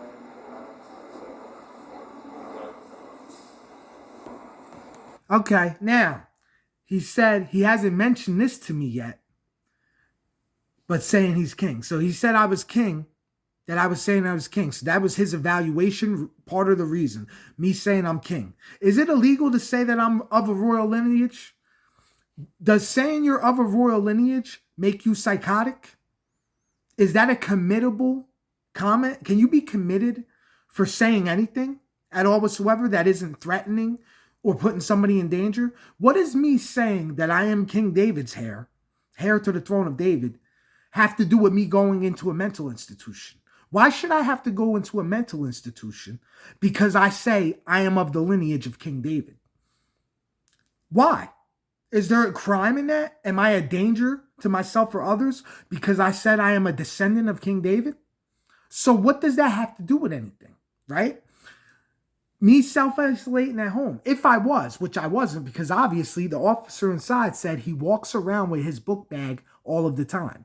So if I'm walking around with my book bag, I'm not isolating at home, right? I'm walking around with my book bag. Enough that officers that are at the Springfield Police Department are aware of it. How are they aware of this? Are they seeing me out walking around with my book bag? They must be. So where am I self-isolating at, right? Not taking medication. I am not prescribed medication. They can't show one prescription of medication in my entire life. The only reason they were aware that I was prescribed Strattera for 2 weeks is because when I went for the 30-day evaluation for competency to stand trial in 2018, I told them that they misdiagnosed me with ADHD and tried to give me Strattera for 2 weeks. But it was negatively affecting my appetite and I stopped taking it. And I went and that was it. And I obviously have no ADHD because they would have diagnosed me with it when I had a 30-day evaluation, wouldn't they have? No ADHD. Specifically, they said my behavior was euphemic, as you've seen when I read you the report. Nothing wrong with me at all. I have nothing, no mental illness at all whatsoever. So how are you putting me on a bus for failure to take prescriptions when I don't take a prescription, right? So then, because I'm filing complaints against people. So I'm going to repeat it one last time, and then we're going to move on. One last time. One last time.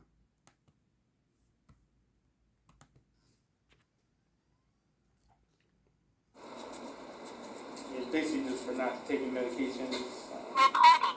He hasn't mentioned it just yet. He thinks he's king, God, house, suing everyone, taking name, Facebook Live, and all the great stuff. So, I'm gonna call them and let them know it's coming. So I'm quite sure they will after restraint. But yeah, basically not taking medications, isolating at home, minding is concerned.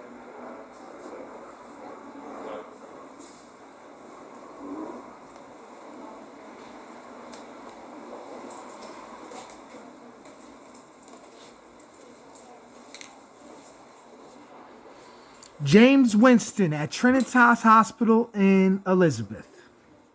That's who that guy was, who completely violated every law on planet Earth to put me in a bus for no reason.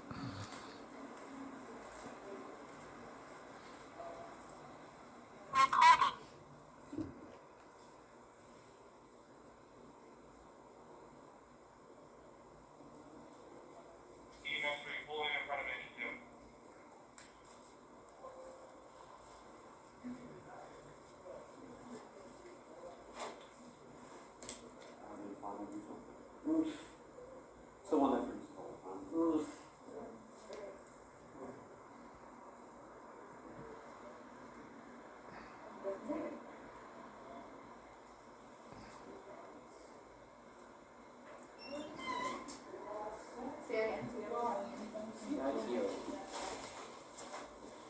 I'll have a blessed one.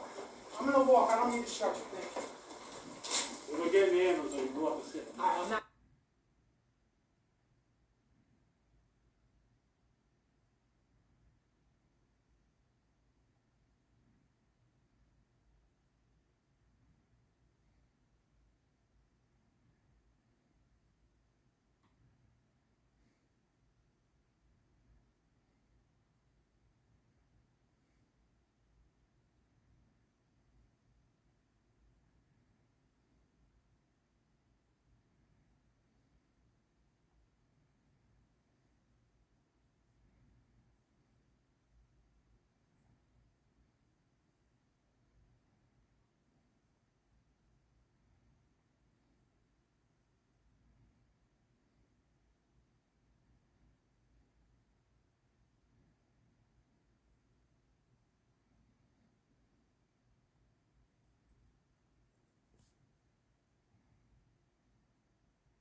You notice why they're muting this? Because I've been fully cooperative, and what I'm speaking about at that moment is about them violating the law by having me taken without being a danger to myself or others, without displaying any signs of mental illness, and without any grounds or justification. So they muted it all. Why did they mute it? Because it's damaging to them. That's why they muted it. Because I was fully cooperative the whole time. And when we get to the next video where they bring me to the hospital, you'll hear how cooperative I was. When I even went to shake the hand of the officer who was there that escorted me, in spite of him being a part of the people who involuntarily put me in custody without any merit or justification in an act of official misconduct, official deprivation of civil rights, obstructing administration of the law or government function, and criminal coercion. Look, see how cooperative I am? Let's repeat it.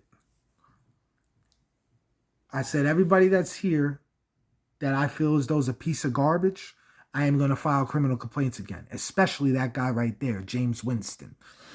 Especially.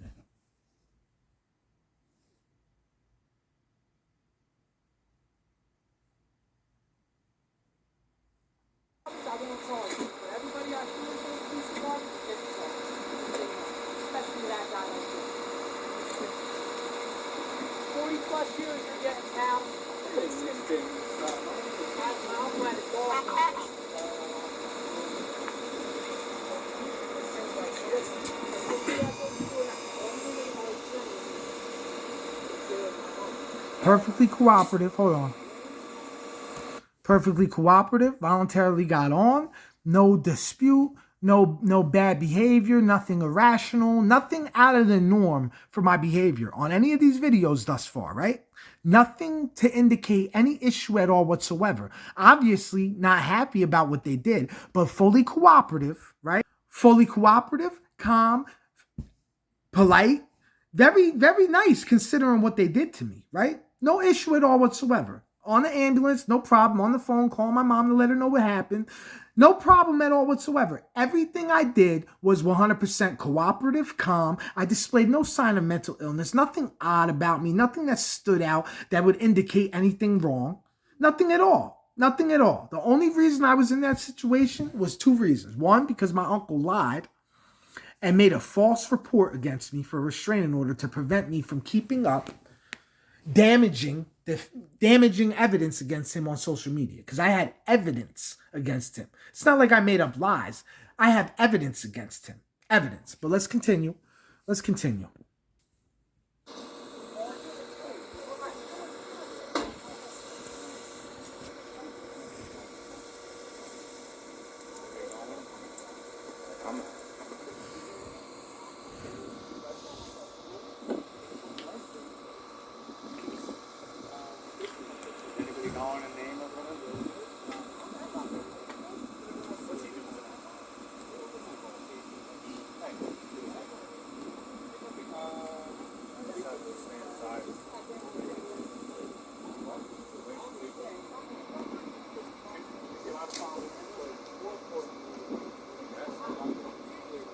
Don's gonna need to ride back. He's gonna safely. So it's gonna be transported at 93.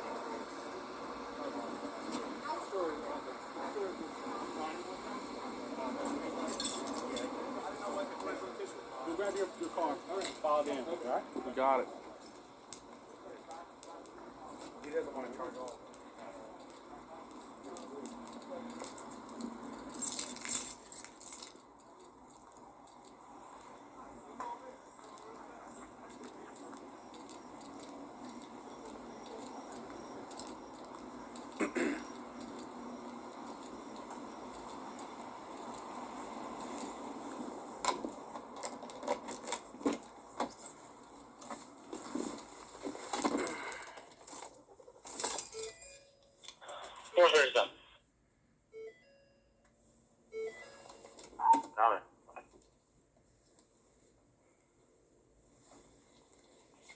Alright, this is an involuntary transport, but he walked out on his own.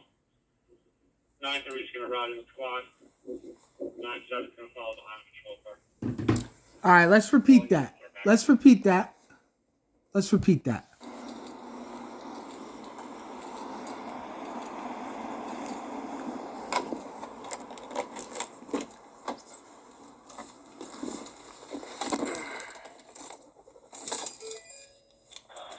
Terrorism. Got it.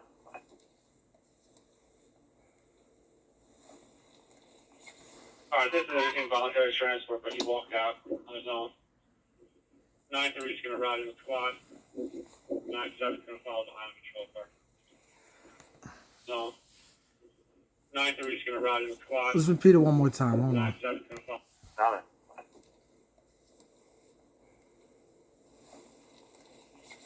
Alright, this is an involuntary transport, but he walked out on his own. 9-3 is going to ride in the squad. 9-7 is going to follow behind the patrol car. All units are back. Okay, so now let's do this real quick. Involuntary, but I voluntarily went, right? So it wasn't supposed to be involuntary because I voluntarily cooperated, but they made it that way so they could try to keep me there forever. And wait till you see what the reports they wrote. I'm going to get to that. Let's finish these videos. Finish. Now, honestly, we don't need to watch them driving. The only thing it's good for is hearing the radio traffic. But to be honest, what's the point? So I'm going to quick boot. I'm going to go through real quick because there's really no point. I'm going to spare you all of this, right? So let's go to the next one. Let's go to the next one. So this one's a long one. I'm not going to go through all of it. I'm going to bring it to the end. I believe this is the one. It might be. We might have one more. All right, so this is the one. So this is the one where we get to the hospital. Now, mind you, perfectly calm this entire time. Now, when we get to the hospital, it's going to be the last audio. They didn't give the audio of the body cams of when we were in the hospital, because when we went in the hospital, I got a picture of the ID badge of one of the people doing my intake. It was a black man, darker skin, bald head, short. He said to unlock my phone and delete the photo, or he's going to strap me down and give me injections. I refused to unlock my phone and give him and delete the photo because I refused to give him access to my phone. So they had me strapped down in 4-way restraints and gave me 2 injections in my right leg, 2 separate huge dose needles. Then they brought me into the other room, put another injection in my left leg. Then they catheterized my penis to take my urine. All because I took a picture of his badge and refused to unlock my phone for him. Not because I was misbehaving, not because I was out of control, because as they will indicate, you hear the recording of me at my intake, perfectly calm, but you don't see any body cam footage of me when I went in. They withheld them. Why do you think the hospital withheld that body cam footage? Because they definitely picked up the audio of him saying to unlock my phone and delete the photo or he's going to give me an injection. Just like you heard the audio of me inside that police station while they were out in the Sally Port when the door was cracked open. The same thing happened in the hospital. So they did not give me that body cam footage. They did not give it to me. And it proves what they did to me in that hospital. So let's fast forward. All right, now in this part, what I'm doing is I'm exposing some other members of the organization that are friends with my father. Okay? Who grow marijuana and are government coders for the military. Paulo Silva, he's a coder for the military. He does encryption coding for the military. And his other buddies is a marijuana distributor who grows marijuana at his address. I did a video and posted his information. So I'm referring to that in this video also because I figured they're involved with this as well because they're all connected. So anyhow, let's go. I want you to pay attention to my voice, my politeness, my demeanor, offering to shake the hand of the officer, everything. I want you to pay attention to everything because they're going to black it out, but I want you to pay attention and tell me where in my demeanor and my behavior would necessitate me being given 3 injections, 4-way restraints, catheterized, and having such a horrible report written of me.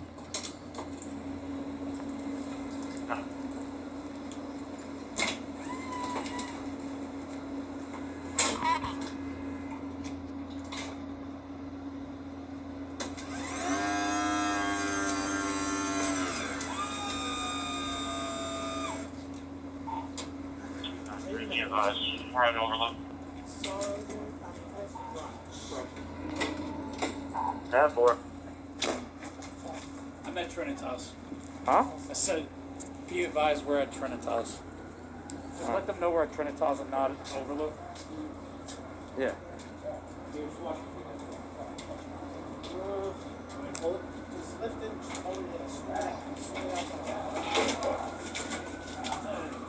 You? Good, Mike? I'm good. Listen, How do we, you got me this open?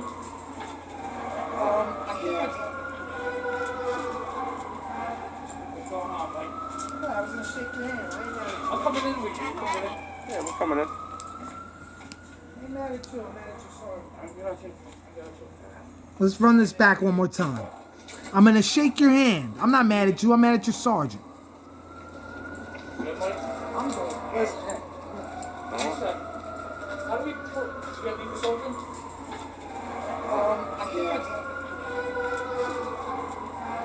What's going on, Mike? no, I was gonna shake your hand. I ain't mad at you. I'm coming in with you. I'm coming in. Yeah, we're coming in. I ain't mad at you. I'm mad at you, sorry. I got you. I ain't an idiot. I understand. He is. Me laughing. I'm not an idiot. He is. I got you. Laughing. Yeah.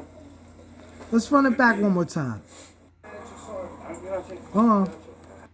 Real quick, does this sound like somebody that should be strapped down in 4-way restraints and given 3 injections, 2 in one leg, another in another leg, and then catheterized involuntarily to extract urine? Does this sound like an uncooperative person? And wait till you read the reports. Let's continue. I'm good. Listen, Matter of fact, we're going to pause this. This is what we're going to do. We're going to go to the reports first. So, the patient is 33-year-old male who was brought in for psych evaluation. 33-year-old male with no significant past medical history except for a history of psychosis due to drug abuse. Was brought in by police because he was acting bizarre, with flights of ideas stating that he was taking of Israel, which they meant to say is stating that he is the king of Israel, but that he is not dangerous to society or to himself, a number 2. Extremely uncooperative, stating that he is going to sue everybody if they force him to stay. Also states that he notified the FBI. So mind you, this is what they said I was doing, right? The history of psychosis isn't from nothing that they have in medical records. It's because my mom said that I had an episode. My mother said that I had an episode when I took MDMA and went to the hospital overnight when I had an MDMA episode, which wasn't even really the case. But at the end of the day, that's what that is. No psychosis. But anyhow, you've seen the videos from me at the place. Did you ever even hear me in any of them videos talking about being a king at all whatsoever? Did you hear me talking about that at all? Not to say that I didn't give them an email showing that that is the reason why my uncles filed the restraining orders on me, because they're a part of the Masonic organization that's trying to put me away for the rest of my life, which is 100% true. But take a look at it. They said because he was acting bizarre with flights of ideas stating that he is the king of Israel, but that he is not dangerous to himself or others. Extremely uncooperative, stating that he's going to sue everybody. Throughout any of them videos, was I uncooperative? At any point, was I saying I was going to sue anybody? I was there providing evidence to be given to Detective Marable of the Internal Affairs in support of the charges I filed against one of my other uncles for criminal coercion. That's what I was there for. I didn't know my uncle, one of the other criminals, filed a restraining order on me and said that I had a psych issue, which I don't. That's why they did that to me. But I wasn't uncooperative. I was perfectly calm. There was no flights of ideas. I gave no indication of anything wrong with me. And even if I am stating that I'm the king of Israel, I am, literally, heir to the throne of Judah and Israel. I am. I am Michael, the great prince. That's who I am. Doesn't matter, though. That doesn't make me somebody that needs to be institutionalized. And I did not fit any of the criteria that it says in this report. They're going off this because that's what the police and the liar, James Winston, said. But it's not true. So let's continue.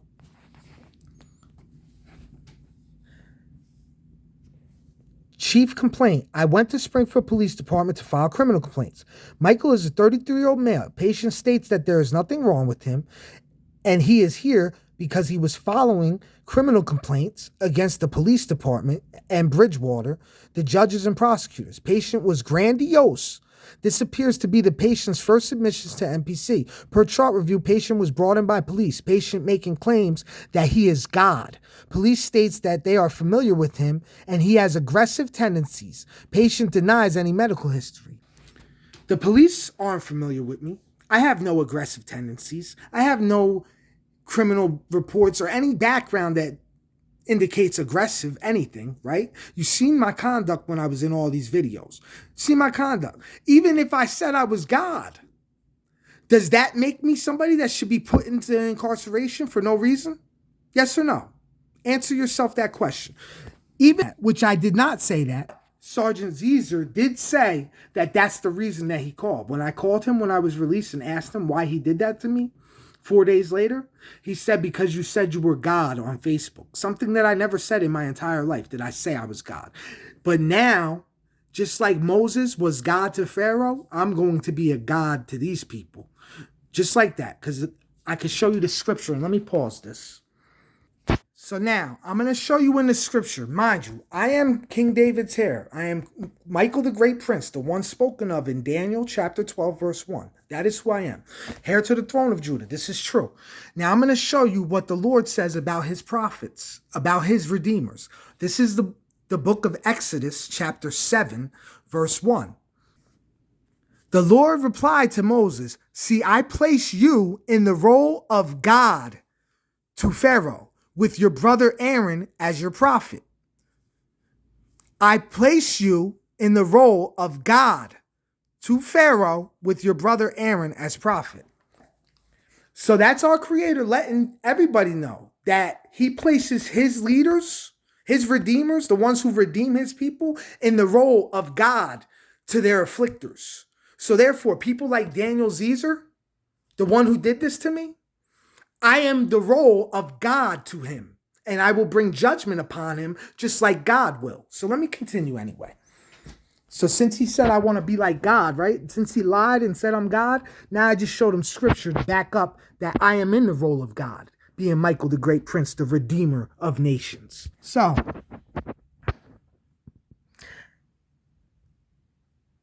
the patient was grandiose. Why was I grandiose? Because he was following criminal complaints. Wait, the patient states that there is nothing wrong with him, that he is here because he was following criminal complaints against the police department and Bridgewater, the judges and the prosecutors. The patient was grandiose. This appears to be the patient's first submission. So grandiose. So let me ask you a question. I want to show you something, right? This is Honorable Judge, and it's not honorable, dishonorable, presiding Judge Robert Reed. These are the charges that I filed against him, right? Right? Right? Right? And I could go on and go on, right? These are the other charges I filed him. This is presiding Judge Robert Reed from Somerset County. This is Brian Stack, assistant prosecutor of Somerset County. Okay? Multiple charges. Multiple charges. Official misconduct, right? This is Kyle Herder, assistant prosecutor of Hunterdon County. Obstruction, administration of law, or government function, right?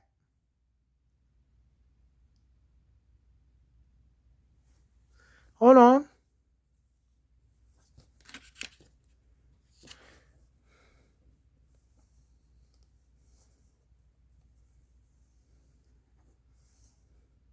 Official functions known as, anyhow, obstructing administration of law, and then other charges, right?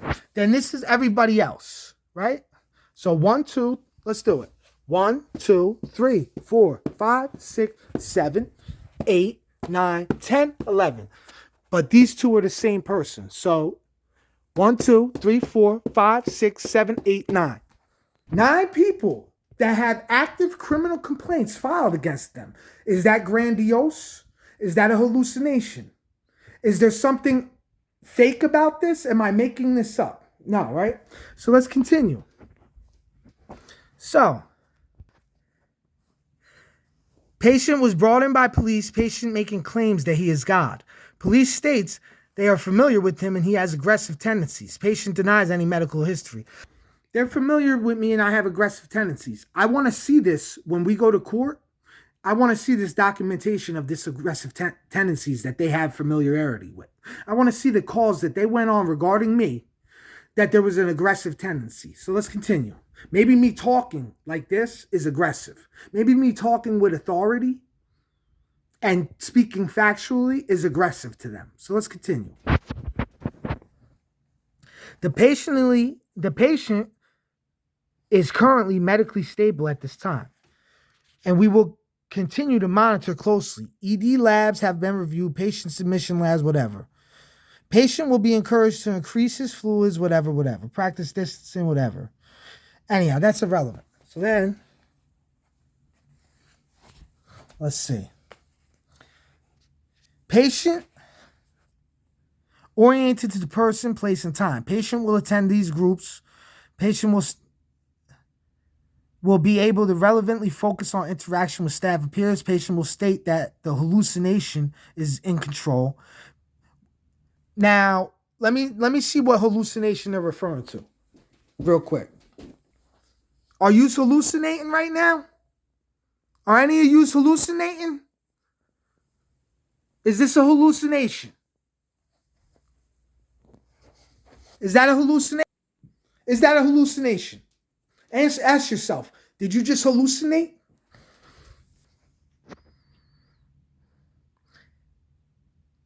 Patient will verbalize trust in others and in the environment, not acting on psychotic thoughts in a destructive manner, responding well to reality-oriented feedback, assess patient's ability to think logically and utilize problem-solving abilities.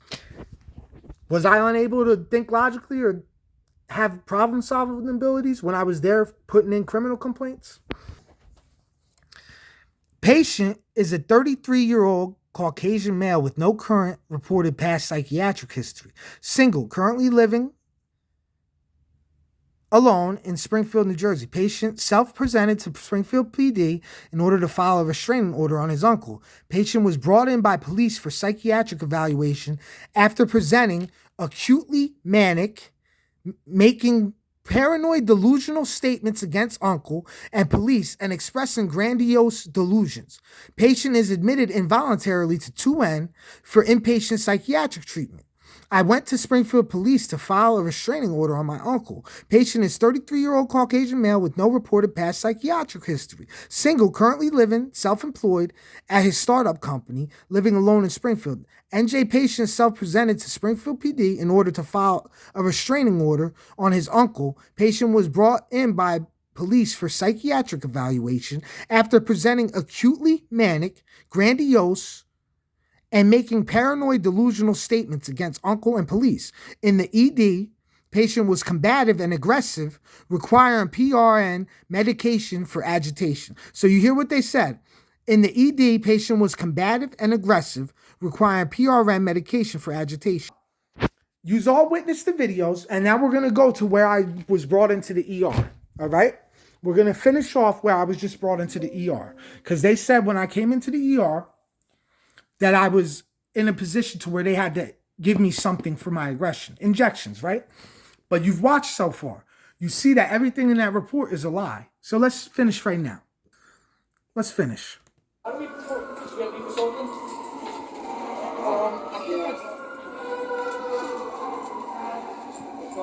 I want you to listen to my voice. Listen to how calm I am. Listen to how cooperative I am. Listen to everything that's going on while on body cam, right? Listen to it all. I was going to shake your hand, I said. Let's repeat that one more time. One more time. I ain't an idiot. I understand. Let's do it one more time. I'm going. Yes. How do we get me consultant?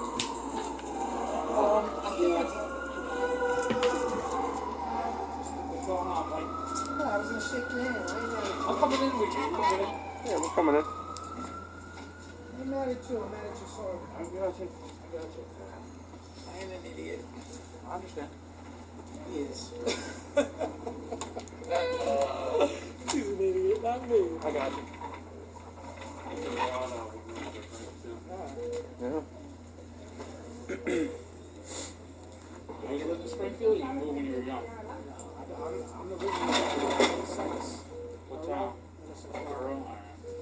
Yeah, man, you know, I'm freaking Brooklyn, upstate New York, like, I'm all over the place. But now I've just been, you know, predominantly in the Poconos and here in New Jersey. Poconos are nice. Like, they're beautiful. I'm Yeah. usually there, but because some of my father's friends are directly involved in the organization, and I posted about them as well, he doesn't want me at his house anymore. My father's directly connected with the organization also, and he might be in charge also in the future. Give me a report. My father's friend Paulo Silva actually has the information. He's growing marijuana. You need to go right. No, you're good. I just need it. Yeah, no, you're good. He's also growing marijuana crop in upstate New York and what's the name of that town? Denville, I think. Something like that. He got a farm, a blueberry farm. What's the name? I'll look it up right now.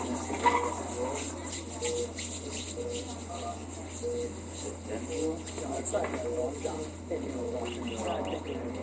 It's upstate New York. Oh, Deposit. His friend Dennis lives in Deposit, New York, upstate, and he has probably 30 marijuana plants growing that are about to harvest any day now. For the DEI. Any day now. Deposit, New York. Let me look it up. Hold on, let me get that on date. Alright, Michael, they're gonna take some bottles for you. Alright, give me 1 second. Let me get one of this information. I got junk on one. Yeah, look. Deposit, New York. And Dennis, my father's friend, Daniel Cito, and also Paulo Silva's friend. It's growing a huge marijuana crop and it's about to harvest any day. And Paulo Silva has marijuana plants in his basement. He has an indoor crop growing. Paulo Silva's military encryption coder for the United States government.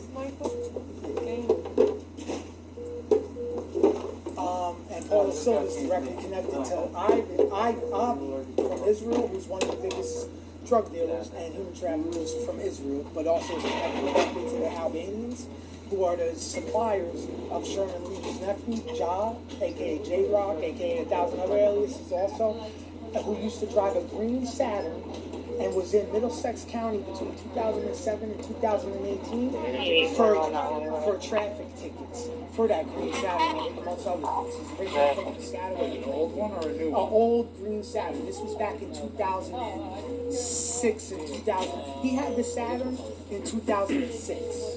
In 2006, he had a green Saturn. Maybe 2005 also. His name, he goes by J or J-Rock. I don't know his real name, but he's a black dude. He got a scar over his eye, which was from people that I had smack him in the face with a brick years ago in a robbery at the Royal Garden, where they broke all the windows of William Bell's mother's minivan, her blue Chrysler Town and Country, and in retaliation, they broke all the windows of Joel Lawrence's Honda Civic or Honda whatever Accord he had on Smalley Avenue in Middlesex Borough as a retaliation. Then after that, they kidnapped my cousin and started raping her and pimping her out to get back at me because I can't die. So That's a lot going on. there's a lot going on. I got more too. I got thousands of people. Yeah. Thousands of people. Thousands of people. Any available time for the nursing station? And Sherman Lee, like I said, he's actually come to the hospitals. Why? Notice how they blocked that out when I start breaking down where Sherman Lee's been at? The locations that he showed up to while I was in the hospital. Bus station in Port Authority when I was there, and Sherman was there at the same time that day. After I left Robert Wood Hospital, where Sherman was there while I was getting a CAT scan. And I took an IV bag that put something in it because I felt my body convulse. I took it with me and discarded it in the trash in front of Agent Liam. Agent Liam of the DEA. Additionally, Sherman also went to Wayne Memorial Hospital when I was there getting an evaluation following an initiation ceremony at my father's. And my dad thought I was going crazy because I was going through an gauge was down. I thought I was losing my mind. And the state troopers brought me, and I went to the hospital. And Sherman came to the hospital while I was there. So there's multiple members of Wayne Memorial that are aware of Sherman, and also multiple members of Robert Wood Hospital in Brunswick that are aware of Sherman.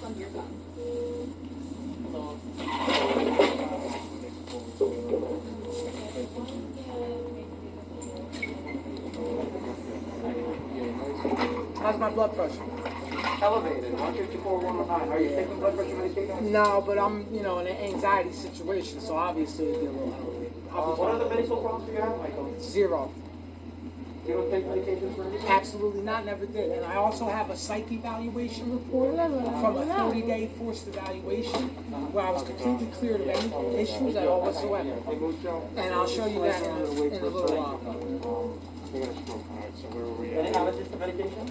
Yeah, penicillin and the other analogs of it. Bactrim. I'm allergic to everything.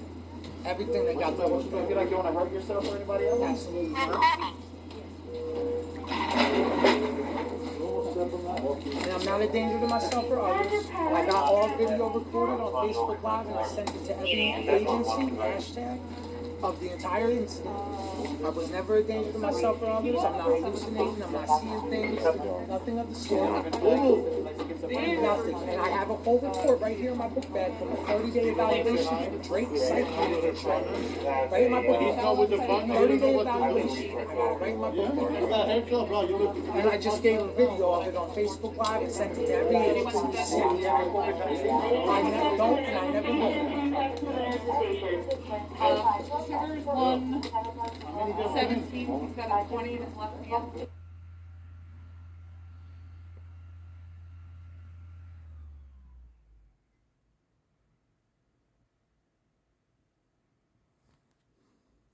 So that's the end of that.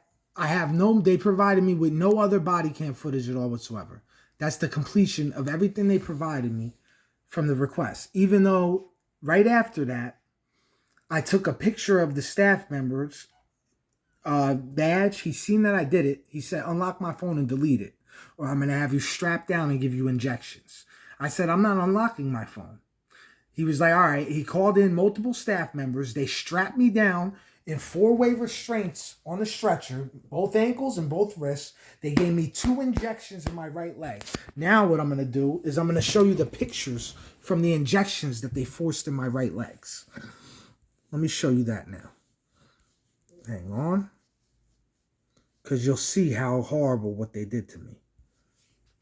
Pictures are from 4 days after I was released. Those are from the 2 needles that they put in my right legs. I was resisting them because they had absolutely no reason to inject me.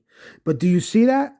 1, 2, and 3 scars from the needles 4 days later from the date that I was injected in my leg, from them injecting me by force because I refused to unlock my phone to let them delete a picture. That's why they did that. You heard how calm I was, but that's why they did that. Because of this guy sending me there with Daniel Zeezer, and this is the other injection from my left leg. That one was quadruple the size of the 2 other ones. There was 2 injections that looked like double doses of the vaccine. You know what the vaccine looks like that everybody shows on TV? Them 2 injections looked like a double dose of the vaccine each. This dose looked like a quadruple dose of a vaccine. It was like that wide, the needle, and it was like that long filled. It was huge, that dose. By that time, I already had these other 2 in. These 2, right? And then they catheter.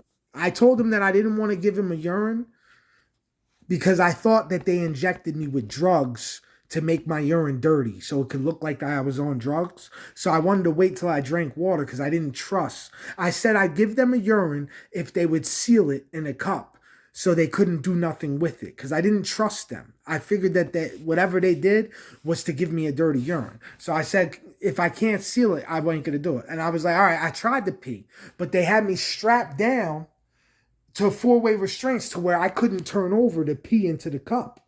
And I said, let me unstrap me so I could pee. They're like, no, we're not unstrapping you. They kept me strapped, and they went and got a catheter and stuck a catheter into my penis, and to take piss. And then that showed that I had bacteria in my urine or something because of them, what they did to me, right? Now, mind you, you just seen how calm I was in the ER. You seen how cooperative I was. So tell me why. Hold on.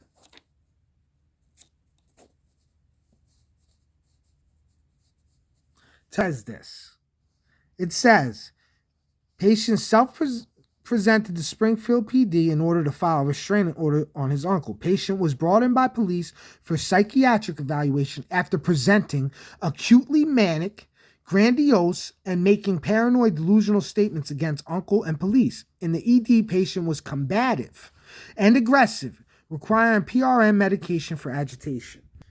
Was there anywhere in that emergency room that you just listened to the audio of that I was combative and aggressive? Or was I fully cooperative? Exactly. I was fully cooperative. So, this is the list of all the people that I gathered that were involved while I was at the hospital. This woman, this man, and this woman were the ones that wrote my reports. These false reports here.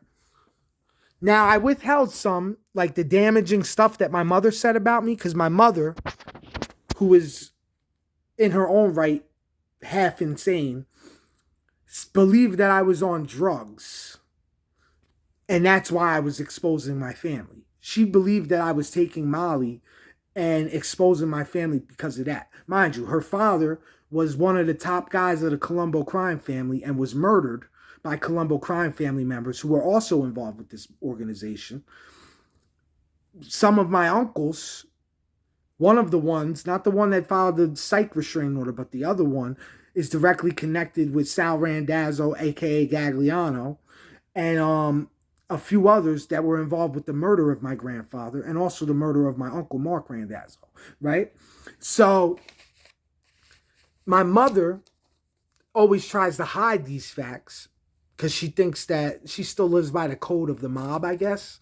So when I started exposing them, my mother actually gave damaging testimony against me, trying to say that I was on drugs and acting strange the last few weeks because I was posting these things. Because I was posting things that were embarrassing her and causing my Aunt Angela to tell her to pressure me to take these things down because I posted things against her husband. One of the ones who I filed criminal coercion complaints against at the Springfield Police Department. Well, not at the police department, at the municipal in Springfield, when I made my first contact with the police in Springfield, about a week before that, tops. All contact with the Springfield police revolved around my two uncles and the restraining orders that were filed, and I'll show you the dates. First one was filed on 9/27 by my Jordanian uncle, right? The second one was filed on 9/30. All of my contact with anybody in Springfield Township, period, has been between 9/27 and October 1st. In my entire life. Them few days, September 27th to October 1st. So that's 4 days. Within 4 days of my entire life did I have contact with anybody at all whatsoever in the Springfield Township. In my whole life. And every contact I had with them was either my uncles filing a restraining order on me or me going and filing complaints against my uncles. That's it. Nothing else. No aggressive tendencies. Everything was within the constraints of the law, and it all has to do with this right here. Legitimate criminal complaints against people in positions of power who wanted to silence me because I was exposing them for their crimes and what they've done wrong at the end of the day. Nothing's a delusion. Everything is backed up by fact and paperwork. And at the end of the day, what they did, amongst every other crime, is criminal coercion. Criminal coercion is what all of them are guilty of. In addition, conducts, obstructing administration of the law, official deprivation of civil rights, pattern of official misconduct, and every other charge I could think of that I'm going to add that's valid. This is what I went through. So now everybody got to see firsthand what I went through on October 1st, 2021. What I went through. That's what I went through. So then our creator gave me an inclination to go to Sicily, where my family's from. And when I went to Sicily, other members of my family, my distant cousins, who are also related to my Jordanian uncle, the one who filed the first restraining order on me, were following me around in Sicily. Now, mind you, I am not only a Cito, not only a Sebastiano, not only a Vita Nicola, I'm also a Randazzo, right? Now, Angelo Gagliano is one of the heads of the crime family, a direct cousin to Sal Randazzo / Gagliano, whose mother's last name is Gagliano. And then one of his relatives is what? Hold on. Ignacio Randazzo, right? So this is when I went to Sicily, okay?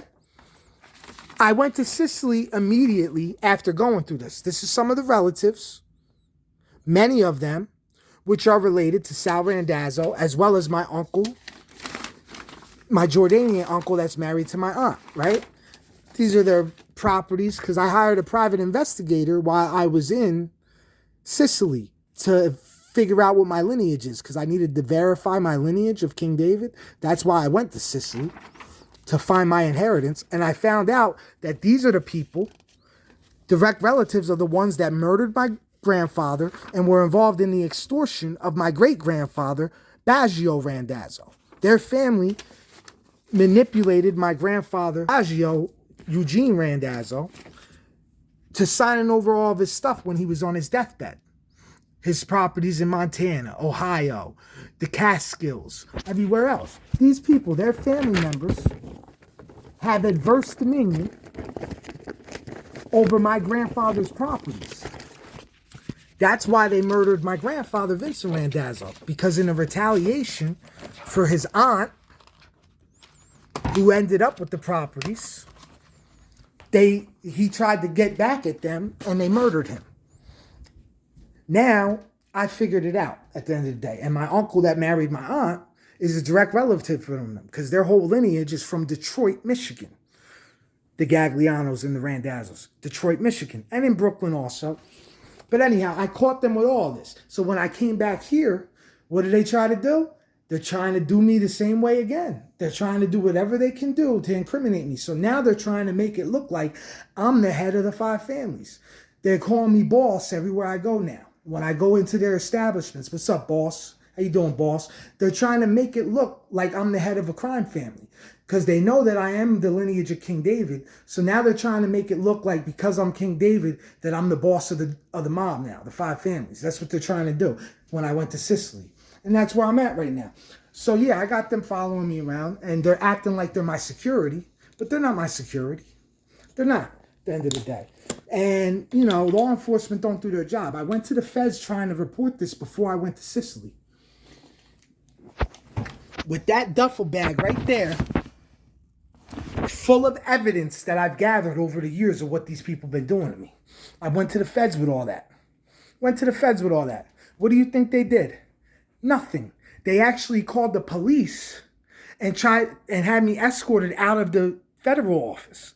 And they would not let me report the crimes.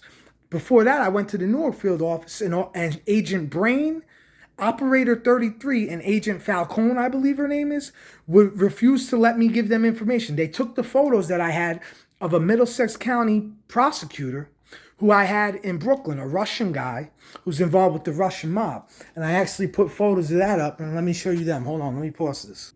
So the guy in the tan works for the Middlesex County Prosecutor's Office. That's another Russian mob guy.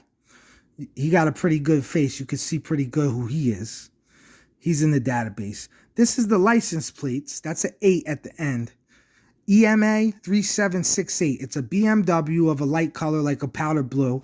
See that? That's a sticker in his windshield. Supporter of Middlesex County, New Jersey Sheriff's Department.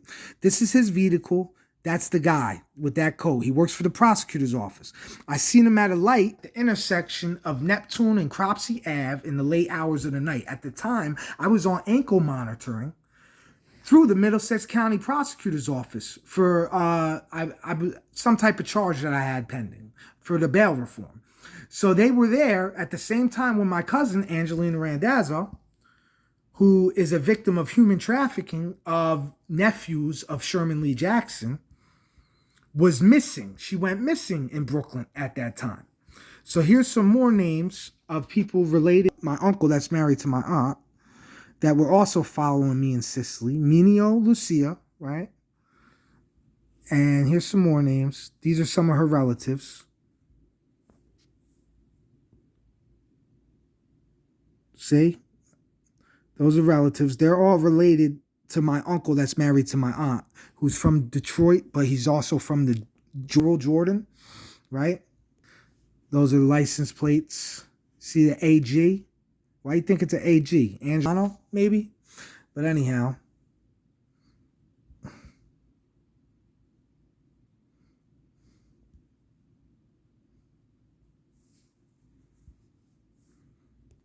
This is a relative of my uncle that's married to my aunt. And what they do, they beat people to death. Do horrible things to people. It's what they're known for. Sick people. Right? This is other people that work for them. J.H. Waters and Sons.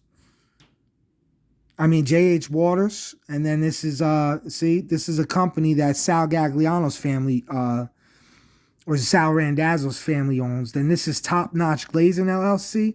The Ganem family works for this company. And they were also in Bethlehem Hotel at the Comfort Suites, where some of the people I care about live, targeting my family.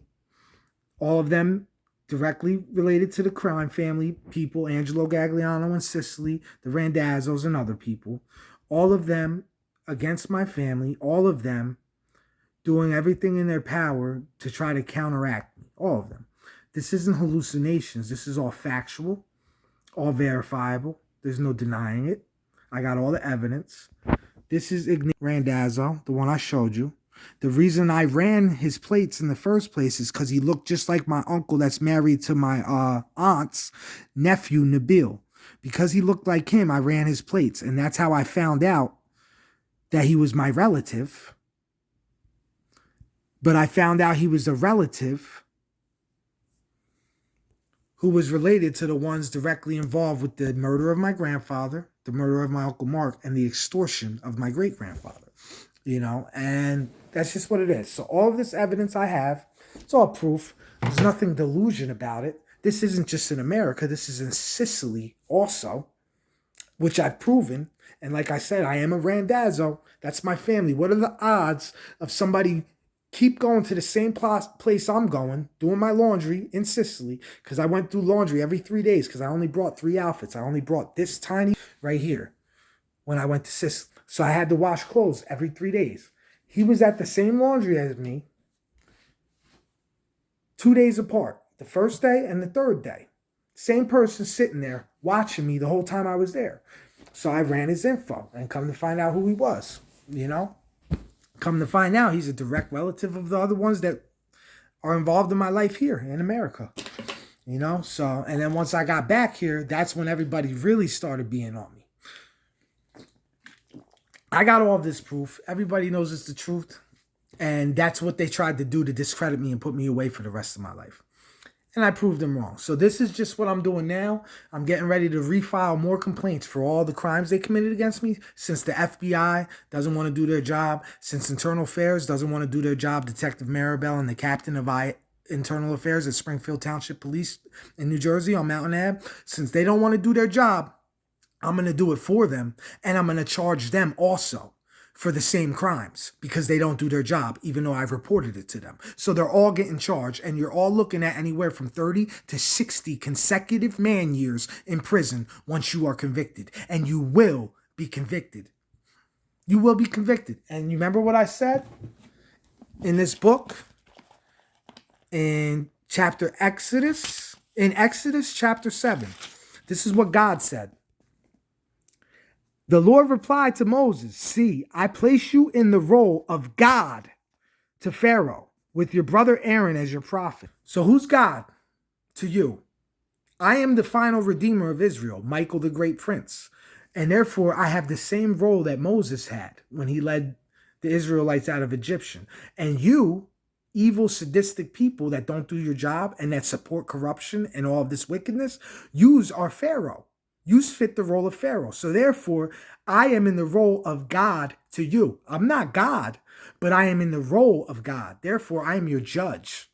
I am your judge. And I am going to bring these charges upon you, and yous are going to spend the rest of your lives in prison. Federal prison. After I file them state, the feds will pick them up.